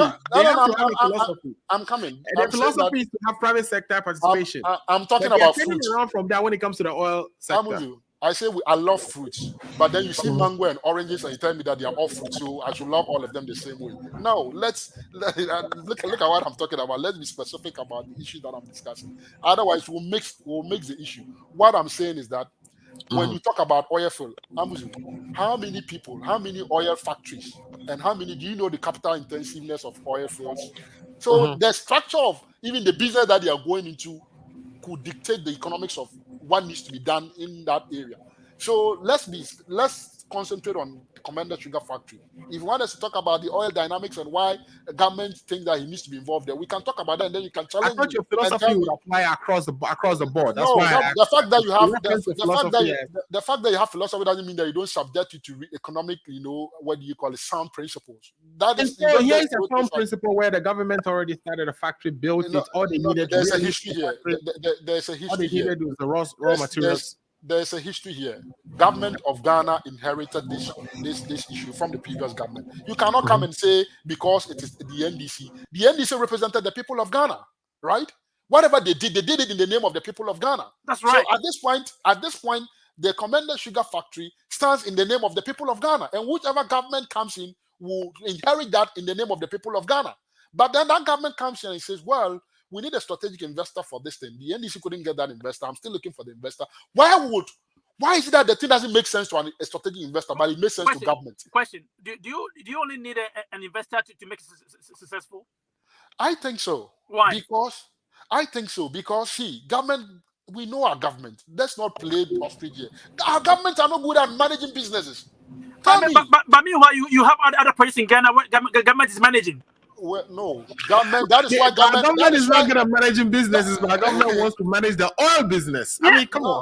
No. You still don't get it. Government, even in the oil business, you don't understand the capital structure there. In the oil business, government money is, if you compare government investment in there and the private investors that have put money in there, the share of private investment in that sector is bigger than government share. Yeah, but now we are shifting from that because, of course, the companies are trying, like, even though you are shifting, your share is still even not up to 50% of what the private sector are brought into. Well, when we buy the Eka and the Hess or whatever, that's what I'm telling you. It is still up to 50%. We're going to be the majority shareholders, right? No. In the 3 points, we will be the majority shareholders when we are done with it. Let me come to Commander again. I told you that government said it's looking for a strategic partner. Government knows that it has to be involved, but the level of government engagement cannot be 60%. 70%. Why is that? Why is that? Oh, but I told you already have the answer. Look at all the companies in the past that the government had taken a majority share in those companies, and tell me that which of them have been sustained over the period. So you are telling me that your government, even your own government, the most competent government that you describe, cannot manage a company? Was the CBP more competent than the MPP? Let's take the void of party policy. Was the CPP that gave us independence and built all those factories, were they more competent than the MPP? Okay, so Dan, if I understand you, so with the one research one factory, you just want private partnership for everything? Yes, for all of them. That is why the government is saying that if you're a private sector and there are existing private companies, we will support you with the facility, the credit facility, and then you take charge. Okay, we are not coming to run these companies ourselves. Question. So why won't this government start this factory and then look for people to take over? Because it's been 5 years. It's been lying fallow. Nothing. They are looking, like I said, they said they are looking for February 2020. They hope they are trying to get a strategic partner. But at this point, that factory has cost us so much that it's like you're going to be running the factory in name. People will see the factory there, but the profitability of the factory, I can tell you. It has cost us so much because of inertia. I can tell you, even without that inertia, if we were to produce at the time that the factory was, if we're still producing, we will still not be making profit from this factory. That I know for a fact. Why? Because the thinking that went into this factory was more political than economic. That is the point I'm trying to make to you. That even today, if government goes and is running this thing, government will just be throwing the little money that it has into a factory. So in the name of politics, political expediency, you have the factory sitting out there. You think that it's working, but the operations of the factory itself will not generate any economic profit for you. So think about it. Government will just be throwing money away. And this is, if you want government to do that, would that be beneficial? No, I mean, what you're saying is just too good to be true. I'm telling you the facts of it. That is why the economics doesn't make sense. That is why you don't play to the public gallery. Give us the details of why you say that. Give us what you're saying. Yeah. So you only Because one, you don't have the raw materials in here. You have to import the raw material. The factory was not built on the assumption that you were going to import raw materials from anywhere in the world. It was built on the assumption that raw materials will be made readily available from within and at a certain price. So assumptions. So are you admitting that we in Ghana cannot grow sugarcane in 4 years? Oh, if we could grow, why didn't the previous government do that before? It wasn't ready. It wasn't ready. So what wasn't ready? You need was money. Not ready. So no, you are saying that we have to import sugarcane. That's what I'm saying. Where's the raw material? How are you going to feed the factory? So in 4 years we can't grow sugarcane in Ghana. But the thing you forget is that you think that government only comes and they're only concerned about commander factory. That is the only thing on government's agenda. Government has a lot of issues to deal with. Government has to prioritize itself and pick these issues and deal with them. But today, in the convenience of time, you sit here and say, oh, why didn't you deal with commander? But when government came, he wasn't only faced with commander. There were other bigger issues that were even more telling. But you're creating new jobs. You're coming up with new factories and all that kind of stuff. It's not like you see. But the issue is we are creating those new. The mechanism that you are using to do that is a different vehicle. You are not doing it like the old mistake that the previous government did. That is not the approach you are using to create the new ones. That would be stupidity to go back to the thing that is an error that is still unresolved, to use that still approach to create new factory. That would be stupidity on the part of government. That is a different vehicle. But Amuzu, let's come to the issue of the system that I was talking about. Amuzu, right. I am very much particular about we getting that digitization and getting the system that will enable people to be very innovative. And if that system was there, doctor, tomorrow you can go and establish in this country, people open up their businesses. Doctor, how many people use their own capital to start that? They'll probably put in 10% of their own capital. Most of the other support that comes for them to be able to run this small business comes from a good credit system. And how does that good? The banks don't just get up and give money to you, doctor, because they love you, you're a doctor, and that. The system has to support that arrangement because they are managing risk. And the things that will mitigate they've introduced the collateral registry since 2014 or so. They did a bit and pieces of it's been done, and that is what I'm saying. We need to quickly build up that system because for me, I think that if that system is there, it doesn't matter whether it's MPP or NDC. The Ghanaians' ingenuity themselves, they can go to the banks and get these resources themselves and put up this, small business for themselves. Just like in this country, you don't need which government is in power. Do you care which government is in power? You can still go out there and get credit. The bank will assess you. That point, I agree with you. But before we're able to do that, we have to come up with other ideas to create jobs, including opening a commander sugar factory. Right. Well, I agree, but I'm looking at the bigger picture. If commander works, but doctor, I don't want you to think that we should just go and have commander working. Meanwhile, we know that as commander is running, it's going to cost us money. I don't like that idea. You didn't give details, so maybe. Okay, so let's do this, right? My camera is dead, obviously. That is what he's also. He's the one causing. Managing things in the background. All right, so what we'll do is the two topics that we couldn't discuss today, the tax issue. I want us to, of course, Daniel, I want to bring you back on that. And Dr. Atto, of course, I always enjoy your perspective on this thing. So would you say we push those for next week and, discuss them? And I want us to bring this whole getting a credit system built as part of a way of increasing our revenue collection and et cetera, et cetera. So if you don't mind, let's do last words and then we can come back next week and deal with these issues. So I know you weren't here to talk about NDC and mistrust between them and the electoral commissioner, but you can, state that as part of your closing argument as well, or your closing statement as well, and then we'll wrap the program. So let's take you first, Atto, and then we'll go to Daniel. Once again, thank you very much for the opportunity, and always it's a pleasure having Dan his economic perspective. I think he's more economic inclined than myself. So although I listen to him, sometimes I have to focus on whatever he I tell you, handle yourself. Nobody will know you are not an economist. Trust me. All right. So with the NDC and the EC, I've said this before. Yeah. If the NDC is focused on the EC, there's another one coming. Yeah. I mean, they've been saying this for the past year or so. I mean, they have to look beyond that. It's in the past. Right. I know the past is the window for the future, but NDC cannot just be focused on the EC all the time. I mean, we have been in courts. They could not provide an inch or a speck of evidence in Right. regards to that. So I don't know whether they're expecting the EC to come up with a new, or they expect the Supreme Court to come up with new. I don't know what the NDC wants this time. This Right. time was the time they have to strategize and come up with new ideas. Talk about communal sugar factory. Talk about how to create systems to make it work. I mean, if Paul was here, he knows that I've said this over and over again. Just forget about 2020 elections. Focus on 2024.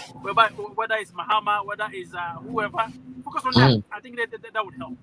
My last point, I think mostly I agree with my friend that we have to create a system that will work. But before we're able to do that, we have to come up with ideas. Right. And I believe, honestly, that the commander is able to work, regardless of what the government says. It's been 5 Right. years already.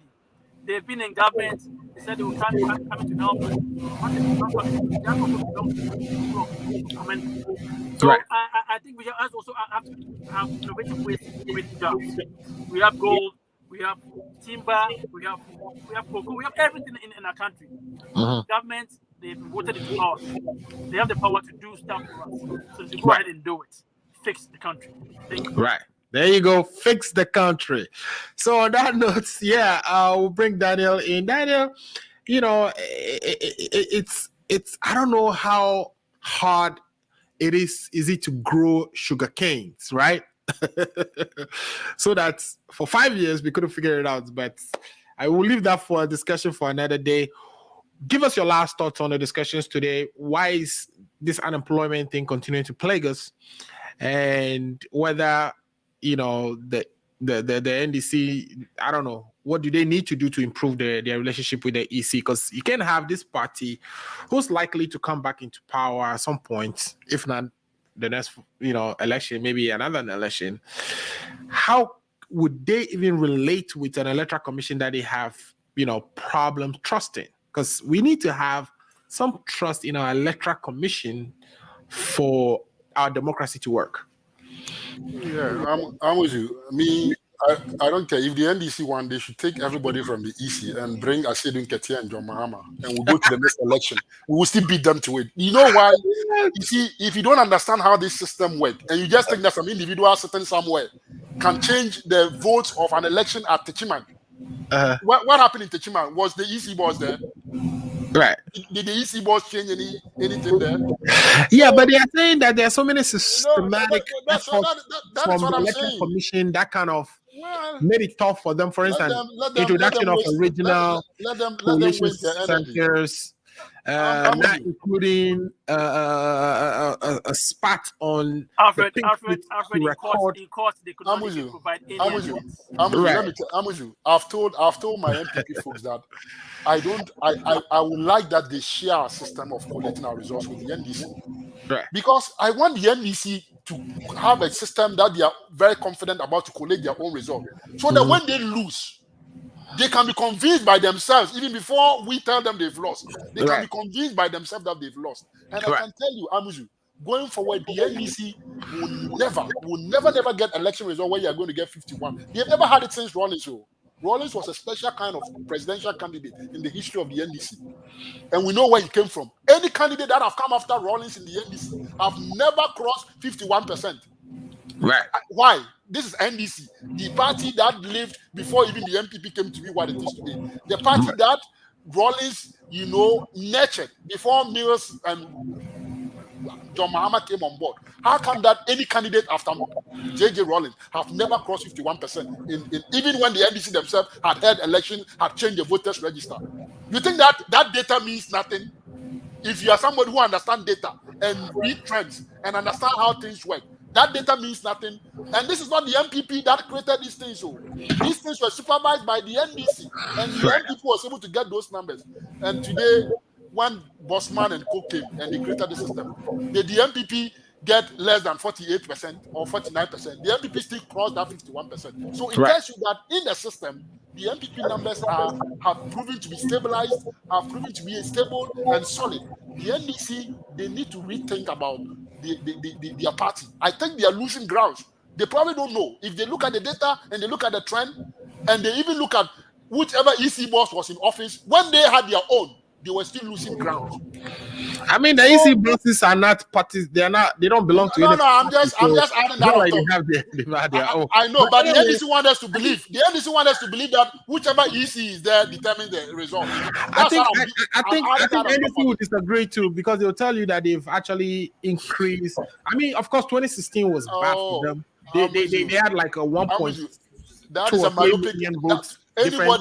Anybody that analyzes the strength of the NDC based on the 2016 election will be very myopic. The person doesn't understand how to analyze data. You cannot analyze the NDC using 2016 election as a basis to say that was the NDC number. The true NDC numbers is what you saw in 2020.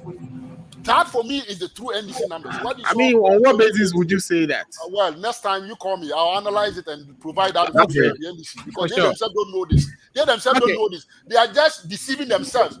In 2016, the apathy that led Mahama lost the election, that wasn't the true NDC numbers. So if you even judge them by that standard, you'll be wrong. Me, I never judge NDC by 2016 election.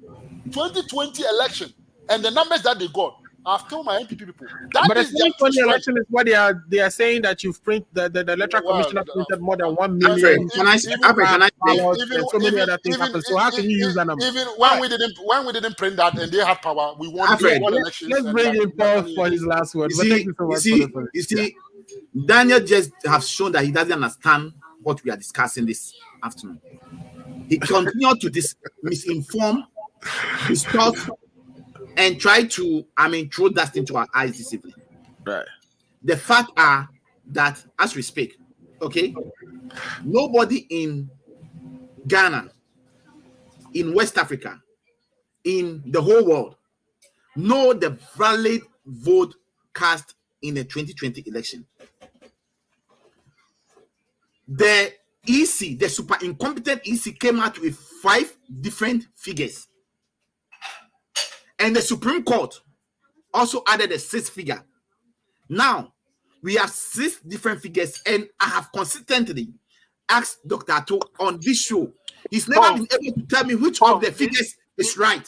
Do you know how many you got? Do you know how many you got? I'm making my submission. Do you know how many you got? You mentioned my number 2. No, okay, wrap it up so we can go. We have to run. Number 2. That's number 1. Number 2.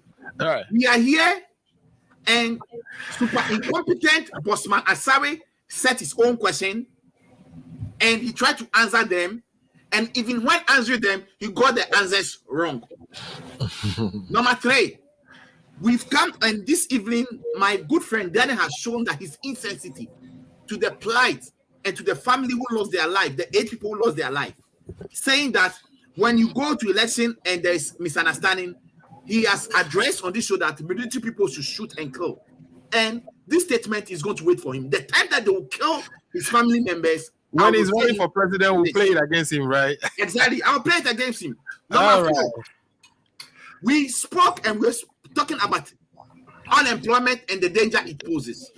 When he was speaking, he never addressed the issue of the 15,000 pounds an hour that his president has rented private jet and add his side check, sat in it to spend the Ghana people. He has never been able to explain that to us. He's never been able to explain. The side check allegation is not substantiated. A very deal. He has never been able to explain all those deals. When we are talking about corruption, this government is not to be the corrupt government ever in the history of the 4th Republic. And a decorated monkey, as I stated this afternoon, will remain to be a decorated monkey. They keep on getting fake news from the Jubilee House, and all what he was saying about the industry, the sugar factory and all those stuff. These are fake information that were given to them from the Jubilee House, which they are riding on, trying to throw dust and confuse the people out there. I am telling my brother Daniel that he should wait. Accountability is going to meet up with them. 2024 election, whether they like it or not, they will lose the election. And when we start asking them to account for it, that is where they will know that in governance, there is time for everything. And I just want to end on this note, saying that it's sad for us this afternoon to be on this show, for my brother Daniel not showing sympathy to those people who lost their life. I think when he goes back and he watches this video, he will come back next week and say that he did the wrong thing. He should express sympathy People lost their life. I don't express sympathy for people. To the negligent of the EC and the incompetent Nanado Dankwa Akufo-Addo. I rest my case. We'll meet next week. Thank you. All right. Thank you so much, Dr. Atto, coming out for joining us. Thank you so much to Daniel Nana Yawasari Amposa and Paul Disosu of the NDC for stopping by to canvas positions for I'm with you. Mark this day. Mark this day, 2024. Okay. This guy will come back and will be lamenting again because he's not addressing the issues that will have to lead to winning an election. And mark this day. We'll come back again and be complaining. I never address you with this guy, so I think you show me respect and mention my name. I never address you. I'm sorry. Paul D'Souza, I never meant harm. Sorry. I'm sorry. Okay, thank you for and I accept it. But you still not accepted you've still not accepted that you lied to us on this show. I don't want you to accept that about the PDS deal. We'll come back next week and don't do this. We can stretch the PDF. Daniel, we'll meet next week. All right, sir. I appreciate it. Thank you, guys. Thank you. I appreciate it. Thank you, guys, for joining. And it's nice talking to you. Please, Alfred, before you go, you should go and tell his boss that he was mesmerized on the show. This students, I gave him blows left, right, center. I think he held himself very well too. So. Yes, he should report to IFA. Thank you, Dr. Atto. You should tell IFA that next time you should send a stronger person because Atto was not strong for me. You should send a stronger person next time. Thank you. All right, thank you, Paul. Paul is the killer of the NDC communicators. So that has been the show for today, guys, and ladies and gentlemen watching us. Thank you for sticking around. Of course, we're gonna take this. We're gonna chop it up and have it rendered back for you during the week so you can have it in succinct shorts versions for your consumptions. We really appreciate you for joining the show. Please subscribe to the Ghana Agenda YouTube channel so that whenever we come, you can actually be notified and get the videos that I post on a daily basis directly to your inbox, and you can have to enjoy the chance opportunity to enjoy them. Again, my name is Alfred Amuzu. I am happy to be your host today. We'll be back next week. If it is Saturday, it's Ghana Agenda time at 2 p.m. Eastern Standard Time. If you're in Ghana, that is 6 p.m. Today's topics has been very interesting. We left out the tax and the revenue mobilization piece. We will tackle that next week when we have Dr. Erasmus Atajenfi joining us. Again, thanks for watching. We'll be back next week. Have a good rest of the week.